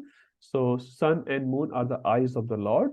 Pashyami Tvam, I see in you, what do I see? Deepta Hutash Vaktram. So Vaktram refers to face and Hutash refers to, Deepta refers to fire. Hutash means coming out. So Prabhupada, Hutash Vaktram means fire coming out of mouth. Now here we see a slight change coming in Arjuna's wordings. So previously he was describing and now he is not only describing, he's describing the effect of that form as well. So first the description of nature is looking so beautiful. Now if you describe, once Prabhupada was walking with his disciples on a beach, and someone says, Prabhupada, ocean is looking so nice. And Prabhupada said, only from the far. If you go inside, it's very dangerous. So sometimes you see nature is very beautiful, but beautiful only to an extent. And after that, if you cross the limits, it's dangerous. So Arjun is describing not only just the beautiful and description part of it, now he's describing the fiery part of it as well. And what is that? It starts with Deepta, your fire is coming out of your mouth. Now actually you can say it's the horrible sort of movie part has started now. First was like Bahu, Bahu, Bahu. Now Bahu is still there, but he's saying Deepta Hutash Vaktram. Swatejasha Vishwam Idam Tapantam. The word tapanti is used. Tapanti means tapna, jalna. Is burning is a good thing? Anyone likes getting burnt? No one likes getting burnt, right? So Arjun is using two words here. I see fire coming out of your mouth, and this word, this Swatejasa Vishwam, this Idam Vishwam, this Vishwa, this universe is getting tapantam, is getting burnt by you. So Prabhupada writes here, burning this entire universe by your own radiance. Now, this is where Arjun will do a transition from verse 20 onwards and describe the effects of Krishna's this Virat Rupa. So first we saw the description, now we see the effects. So he's already describing in this verse. Let's see more effects in the next verse, 20. Who is next? I don't know. Who has not read as yet? I would prefer him or her reading that. Can I do, Prabhu? Sure, Prabhuji. Thank you. Dhyava pritivyor idam antaram hi. Dhyava prithviyor idamantaram hi. Vyaptam tvaikena dishascha sarvaha. Vyaptam tvayekena disascha sarvaha. Dristvadbhutam rupam ugram tavedam. Dristvadbhutam rupam ugram tavedam. Lokatrayam pravyatihitam mahatman. Lokatrayam pravahitam mahatman. Although you are one, you spread throughout the sky and the planets and all the space between. O great one, seeing this wondrous and terrible form, all the planetary systems are perturbed. Thank you. Thank you, Prabhuji. So, Dhyav refers to outer space. Prabhupada, Dhyav refers to the outer space. Aprithvyo refers to the earth. So, from the outer space to the earth, where we are standing, idam antaram hi vyaptim. So, you are expanded in all the space. Now, you look at the sky and you look at the earth, and you see the huge space, right? Huge space. That huge space is vyaptim, is pervaded by this form. Tvai ekan disascha sarvaiha. Sarvaiha refers to all the dishas in all the directions. What do I see? Your form is pervaded. How long it's been pervaded? From the top of the sky to the earth where I am looking. So he's looking this form everywhere and he actually cannot see anything else. Drashtva adbhutam. Drashtva refers to see. Adbhutam refers to wonderful, amazing. Rupam. I see your rupam. But what sort of rupa I'm seeing? Ugram rupam. So we call Narsingadev as Ugra Rupa sometimes. So Ugra is not very Saumya, not very sweet form. So Ugra Rupa, we don't like these Ugra Rupas, but now Arjuna is able to see this. Ugra Rupa, Tab Edam. So your this form is actually Ugra. It's actually very sort of horrible side of it. Loka Trayam. Trayam Loka means three lokas, means all the three loka refers to all the 14 planetary system. Prabyathitam refers to disturbed. Prabhupada writes the translation. Perturbed refers to disturbed. So they're all disturbed. How they are disturbed? They are actually horrified. So it says Krishna allowed even demigods to see this form, this universal form, and all the demigods and whoever is seeing, and Arjun will describe, even rishis are disturbed. Now rishis are generally not disturbed, and Arjun will describe soon that even rishis are disturbed by seeing this form. So now we are seeing verse 19, verse 20, 21 are the impacts of the universal form on the universe described by Arjun. And the words he used here are tapantam was used earlier, pravyathitam used here, pravitam is disturbed. So Prabhupada writes all the planetary system, which is Lokatrayam, are perturbed or disturbed. Okay, 21. Now he's starting the more sort of horrible form, description of more horrible form. Yes, sir, Prabhuji.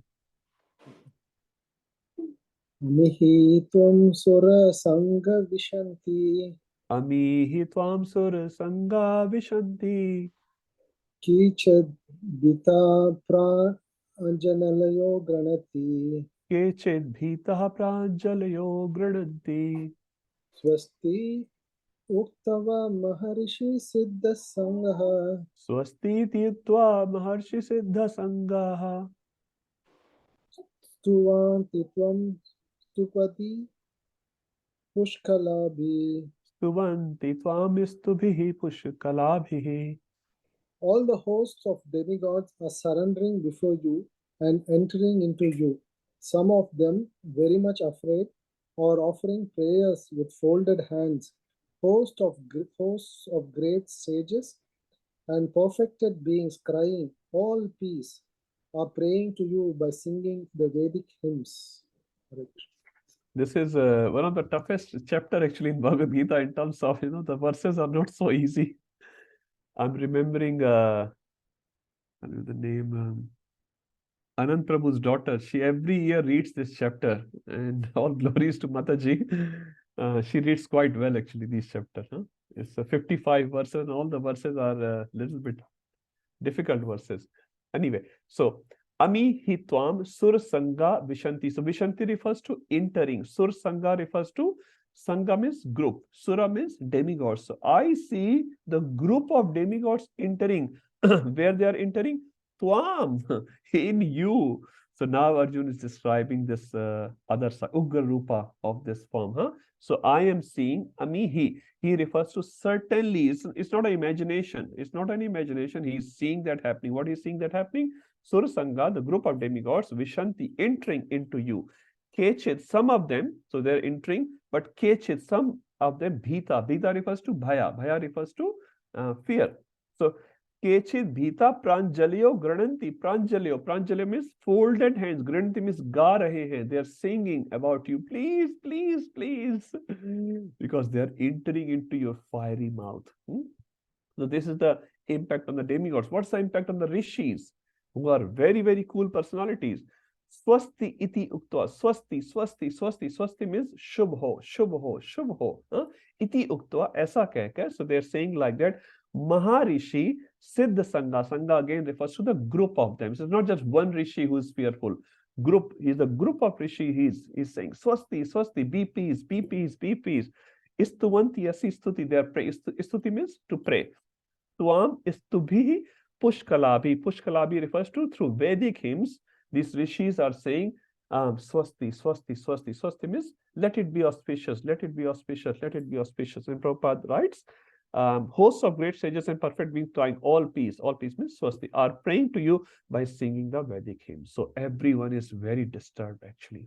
So these verses are describing the impacts of this Vishwarupa on Arjun and on the three words, including demigods and rishis.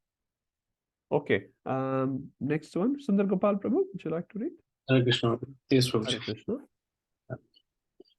रुद्रादित्यावसवो ये च साध्या रुद्रादित्यावसवो ये च साध्या विश्वेस्विनौ मारुतश्चोष्मपाश्च विश्वेशिनो मरुतश्चोष्मपाश्च गन्धर्व्यक्षासुरसिद्धसङ्घा गन्धर्व्ययक्षासुरसिद्धसङ्घा वीक्षन्ते त्वां विस्मताश्चैव सर्वे वीक्षन्ते त्वां विस्मिताश्चैव सर्वे. All the various manifestations of Lord Shiva, the Adityas, the Vasus, the Sadhyas, the Vishvavedas, the two Ashvis, the Maruts, the forefathers of the forefathers, the Gandharvas, the Yakshas, the Asuras, and the perfected demigods are beholding you in wonder. Hare Krishna. Thank you, Prabhuji. So Rudra, everyone understand Rudra and Aditya. So there are different personalities who take charge of different management duties in this universe. So some of them are Rudras, like 11 Rudras, 12 Adityas. Vasavo, there are Vasus, there are 8 Vasus are described. Sadhya, there are Siddhganas. Vishwa, Ashwino, so there's Ashwini Kumar, we know twins. Marutas refers to the Vayu Devatas. Chospachas refers to the forefathers. It says Ushmapa. So if you read the word in Sanskrit, it's called Ushmapa, the forefather. And if you have read in India, Ushma refers to heat. So Pa means Pana. So they eat heat. Now this is amazing to hear that, but this is how their diet is. So different beings in this universe live on different things. Prabhuji is drinking water. So we need water, we need food, we need grain. Now Nirjala Ekadashi is coming and everyone is sort of gaining more and more water inside. So some being in this universe eat heat. Now how does it work? I don't know, don't ask me, but that's how the Ushmapa refers to one who eats heat. And who eats the heat is forefathers. So forefathers survive on heat. That's what is said here. Gandharva, so there's Gandharvgan, Yaksha are there, Asuras are there, Siddha Sangha. Sangha refers to group, always. So you can say all in groups. It's not like one Gandharva, one Asura, all in groups. Vikshante, they are seeing you. How they are Vishmitas Chaiva Sarve. Vishmit. Wow, what is this? What is this? You know, Sachin is hitting 6, 6, 6, 6, 6, 6. 6 sixes in 1 over. Does it exist? I don't know actually. Rupam Prabhu is saying yes, huh? Yes, so not by Sachin, but yeah, by Yuvraj Singh and other cricketers have done that. Rinku Singh. Okay, Sanand Prabhu also mentioned someone. I don't know the names. Anyway, I only know this such a name. Anyway, I'm just saying. So sometimes you get surprised. Now here the surprise is not in a positive sense, it's a surprise in a negative sense. Oh my God. Sometimes we say, oh, OMG. What is this? That means it's disturbing surprise, not a beautiful surprise. So all of this. So basically, Arjun is explaining not only Devas and Rishis, Rudra, Aditya, Vasu, Siddhagan, Ashwini Kumar, Marudgan, forefathers, Gandharva, Yaksha, Asur, Siddha, everyone is disturbed by seeing this form. Now, this is the last verse of the impact on the universe. Then Arjun will start paying his obeisances to this form. Okay, last verse. Who will read? Who hasn't read as yet? Yes, Rupam Prabhuji. So, Rupam Mahate Bahuvakra Netram. Rupam Mahate Bahuvakra Netram. Mahabaho Bahubahurupadam. Mahabaho Bahurupadam. Bahurudram Ashtrakarlam Karalam. Bahudaram Bahudrashta Karalam. Drishva Loka Pravyathitas Tathatam. Drashtva Lokaha Prabhyathistas Tatha Aham. Translation: O mighty armed one, all the planets with the demigods are disturbed at seeing your great form, with its many faces, eyes, arms, thighs, legs, and bellies, and your many terrible teeth. And as they are disturbed, so am I. Okay, so Rupam Mahate Bahu Vaktra Netram. Again, Vaktra refers to faces, Netram refers to eyes, Mahabaho, same thing. Bahu Uru Padam. So Uru refers to thigh. So we have Urugai. We have a devotee called Urugai Prabhu. So Urugai refers to Krishna actually, whose glories are sung by great poetry. So Uru refers to thigh. So he's many thighs. Padam refers to the legs. Bahu Udaram, bellies. Damstra Karal. Now here is the word. Damstra refers to teeth. In Sanskrit word of the Damstra is teeth. Karalam. Karalam refers to Vikaral roop. You must have Vikaral. Means terrible teeth. Now here is these teeth are not sweet. Sometimes they show in some dental advertisement, some beautiful babies or some ladies smile beautiful. This smile is not beautiful.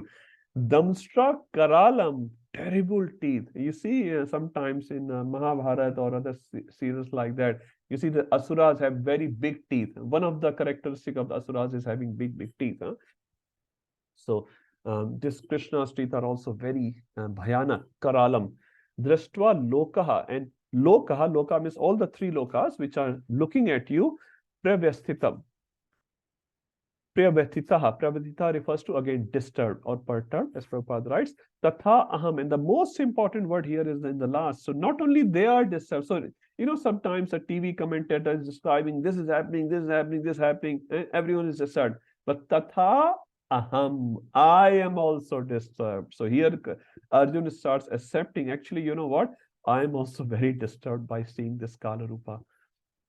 Let's move forward. Now he will describe what is happening inside Arjuna. Priya Mataji, would you like to read? Yes, Prabhu. Hare Krishna. Hare Krishna. Read something. Nabha Sparsham Diptam Aneka Varnam. Nabha Sparsham Deeptam Aneka Varnam.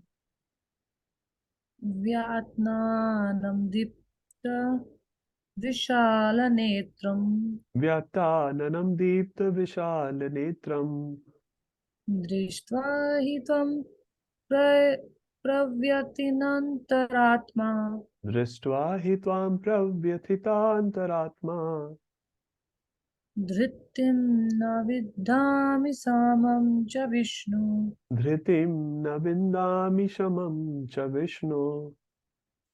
Translation of O all-pervading Vishnu, seeing you with your many radiant colors touching the sky, your gaping mouths and your great glowing eyes, my mind is perturbed by fear.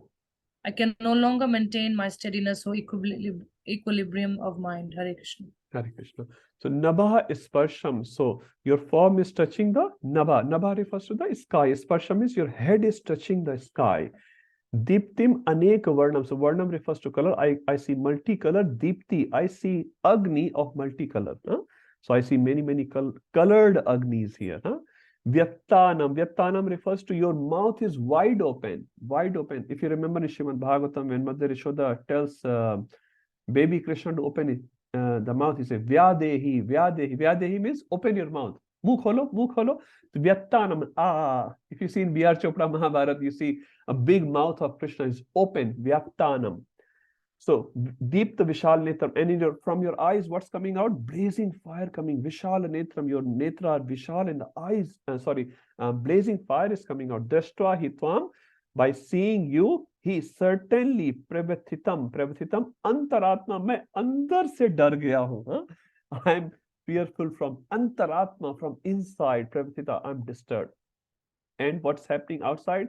Dhritim na vindami samam cha Vishnu. Samam refers to my equilibrium. Dhritim means to my mental state and my equilibrium I have lost. Oh Vishnu.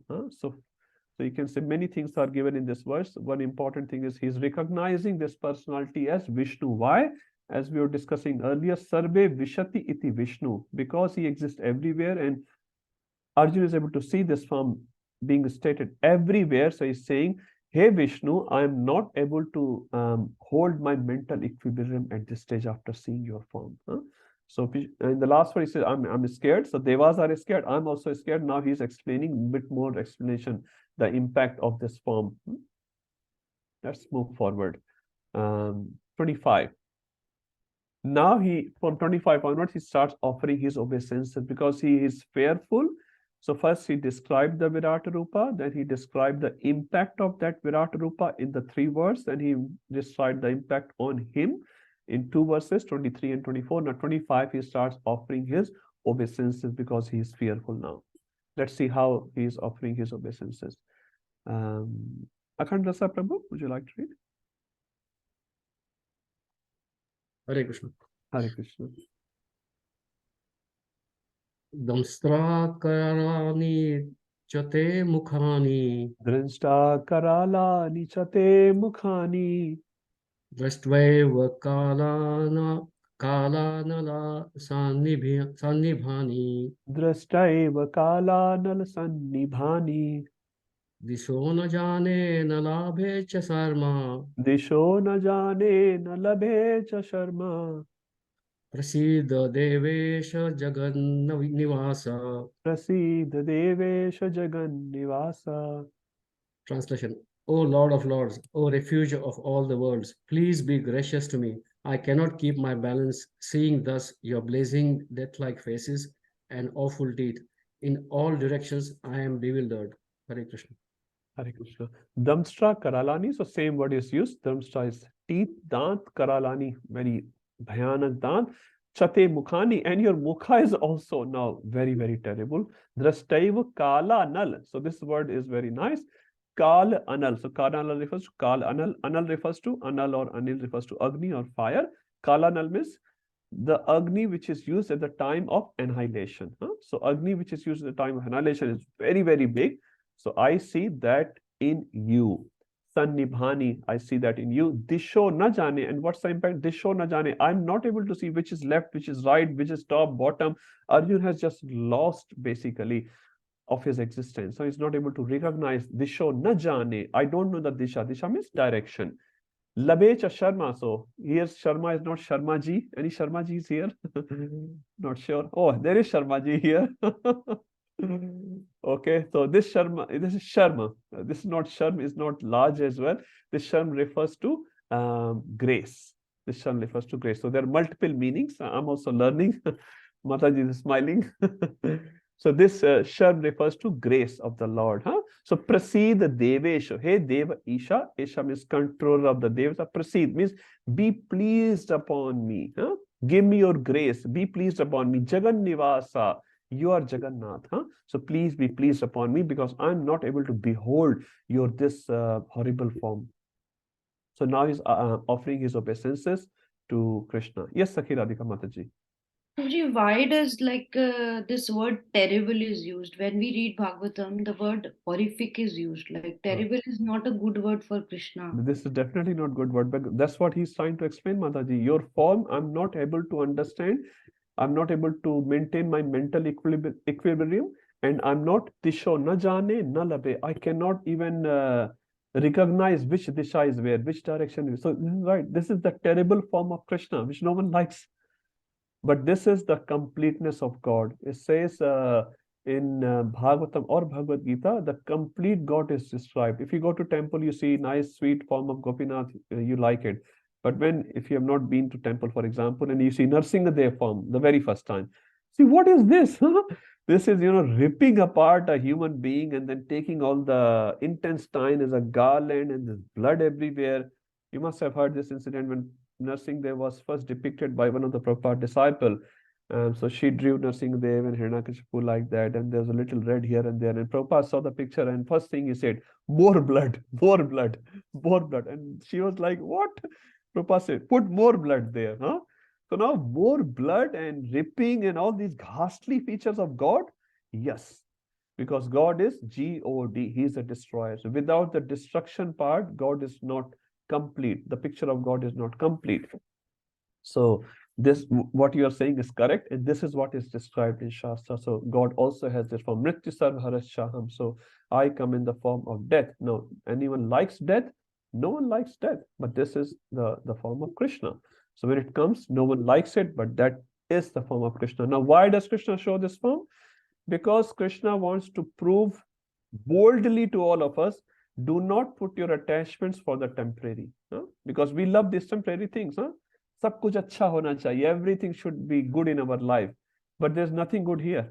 And whatever you think is good is also bad. Why? Because it's going to end up by time, by Kal. Kal will take everything away from you.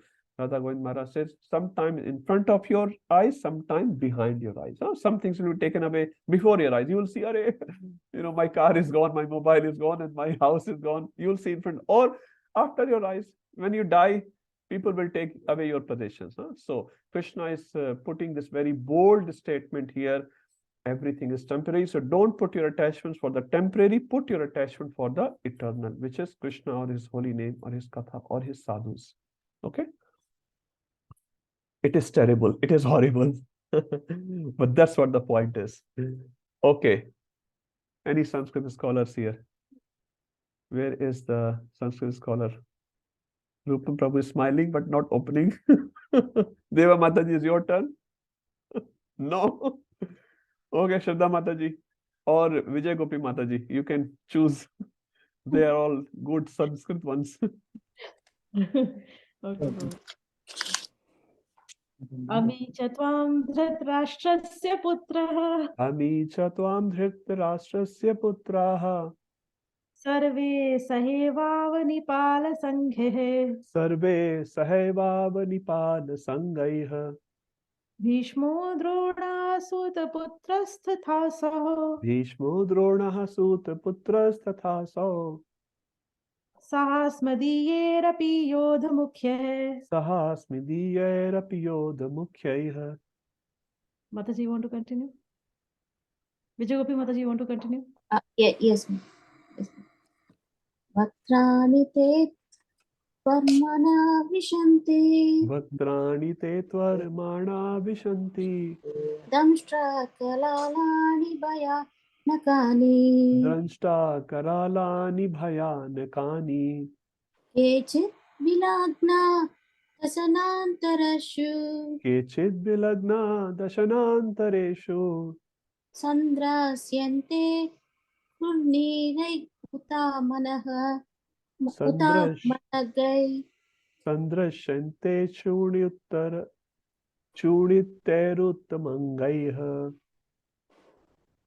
All the sons of Dhritarashtra, along with their allied kings, and Bhishma, Drona, Karna, and our chief soldiers also, are rushing into your fearful mouths, and some I see trapped with heads smashed between your teeth. Hare Krishna. Hare Krishna. So Amicha Tvam Dhartarashtrasya Putraha. So Dhartarashtrasya Putra, everyone understand that. So Putra of the sons of Dhritarashtra. So what I am seeing, Chatvam, in you, Sarve, Sarve refers to all. Saha, Saha means with you. Avani Pal Sangaiha. So Avani Pal, Avani refers to Prithvi. Pal means Raja, one who does Palan of Avani, Palan of Prithvi. He is called Avani Pal. So Avani Pal refers to different kings assembled there. Sangaiha, there's a group of kings, right? There's not one king there. So Sangha refers to group of king who are doing the Prithvi Palan. So Sarve, all of them are entering into you. Who else?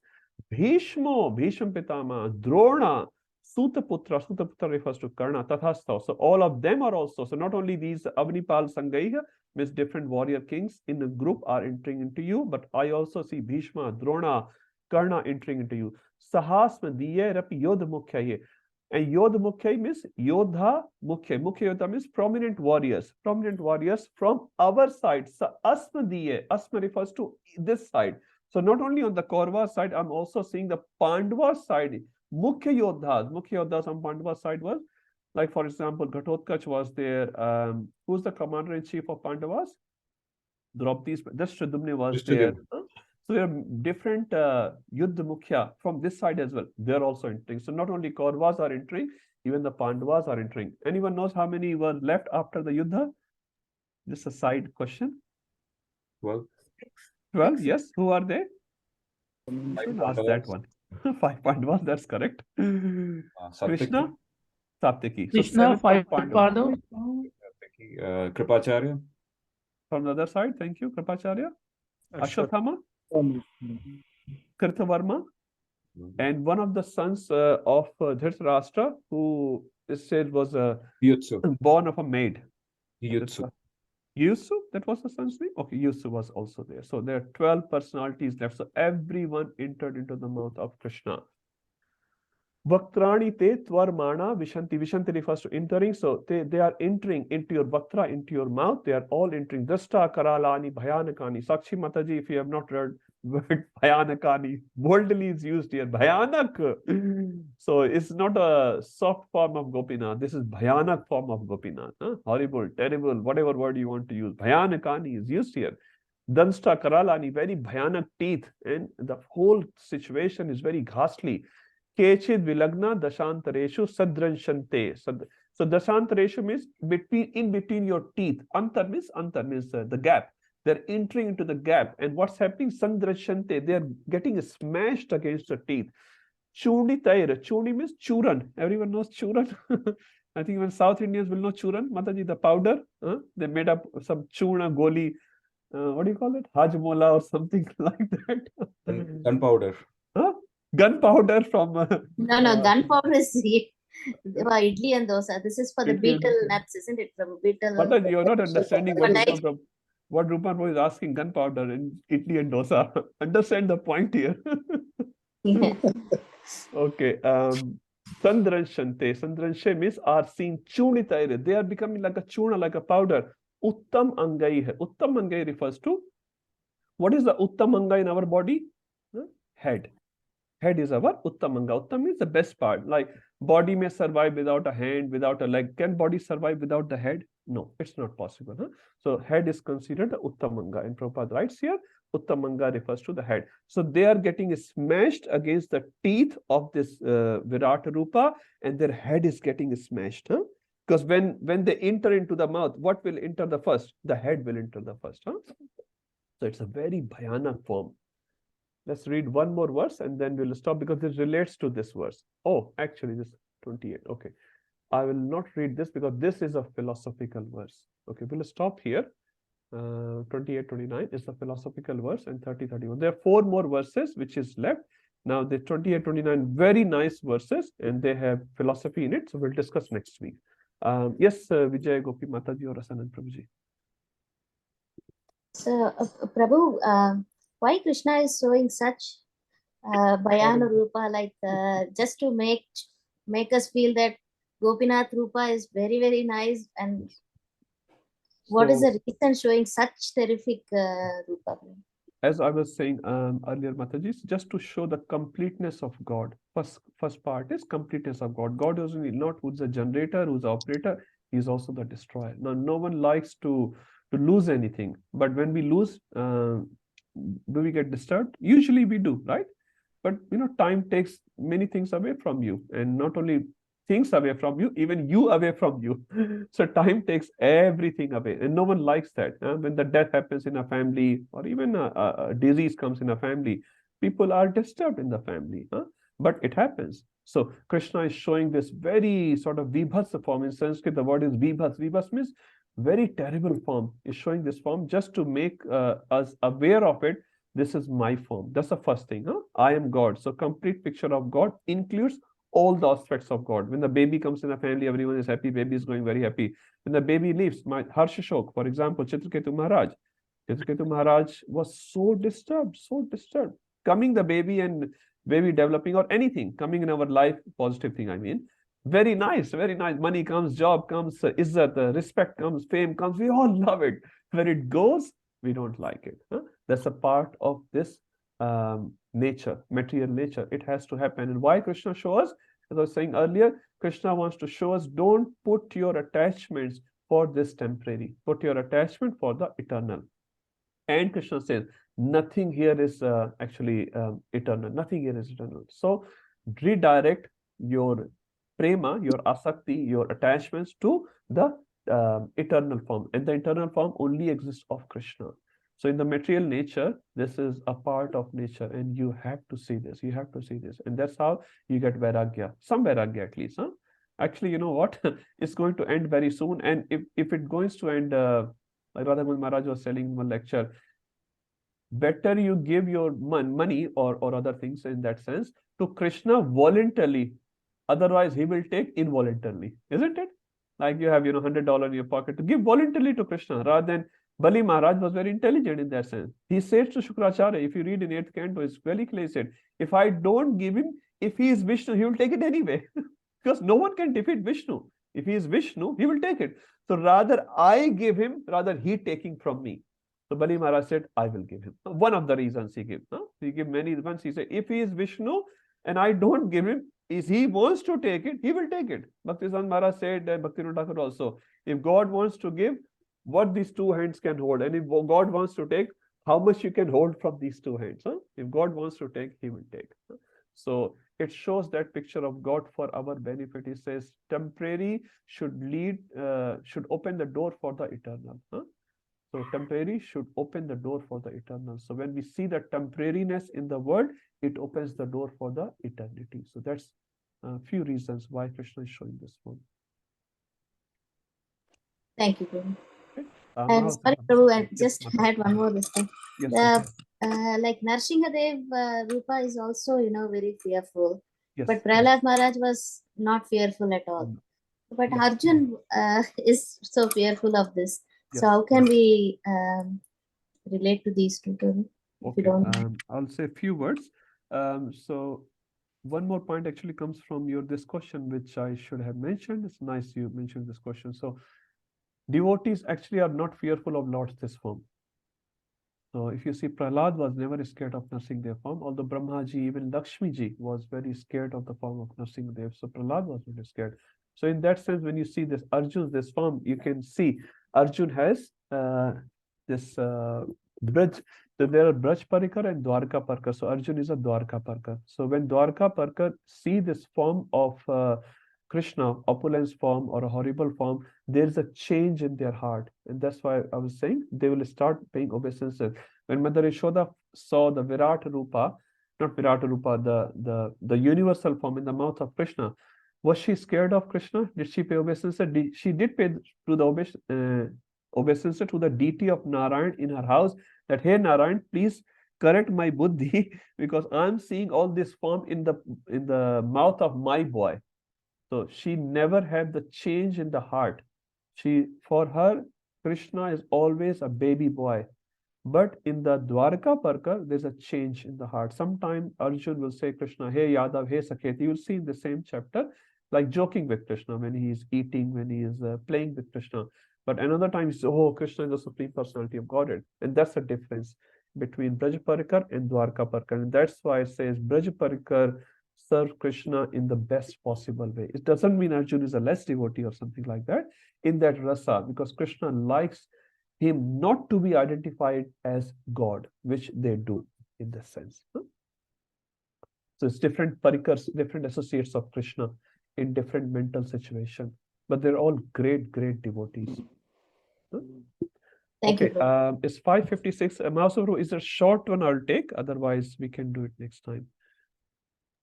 Prabhu, it's just short one. It says that Bhishma, Drona, and all the people on the good side and the bad side, they all were actually being crushed under the teeth of the Lord. Yes. So how do you look at this? Because Bhishma is the devotee of the Lord. Yes. Drona is of course one of the devotees of the Lord. Yes. How do you explain that?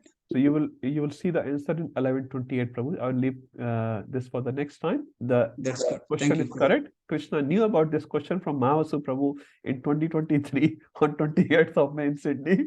Krishna put that verse in Bhagavad Gita. Anyway, I'm not saying Mahavasu Prabhu. Krishna has answered that question, Prabhuji. Bhishma is a devotee and Krishna is treating Bhishma as a devotee.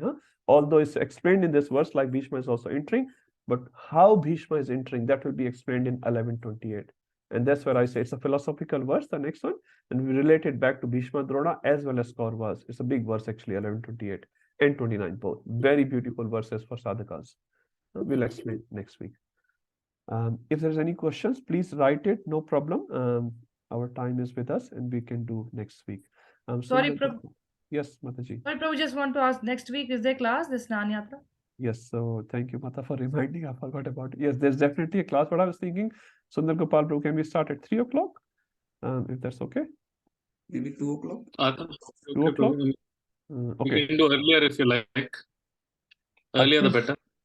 Okay, 2:30 I think I can do. Maybe not earlier than that. It will be too tight for me.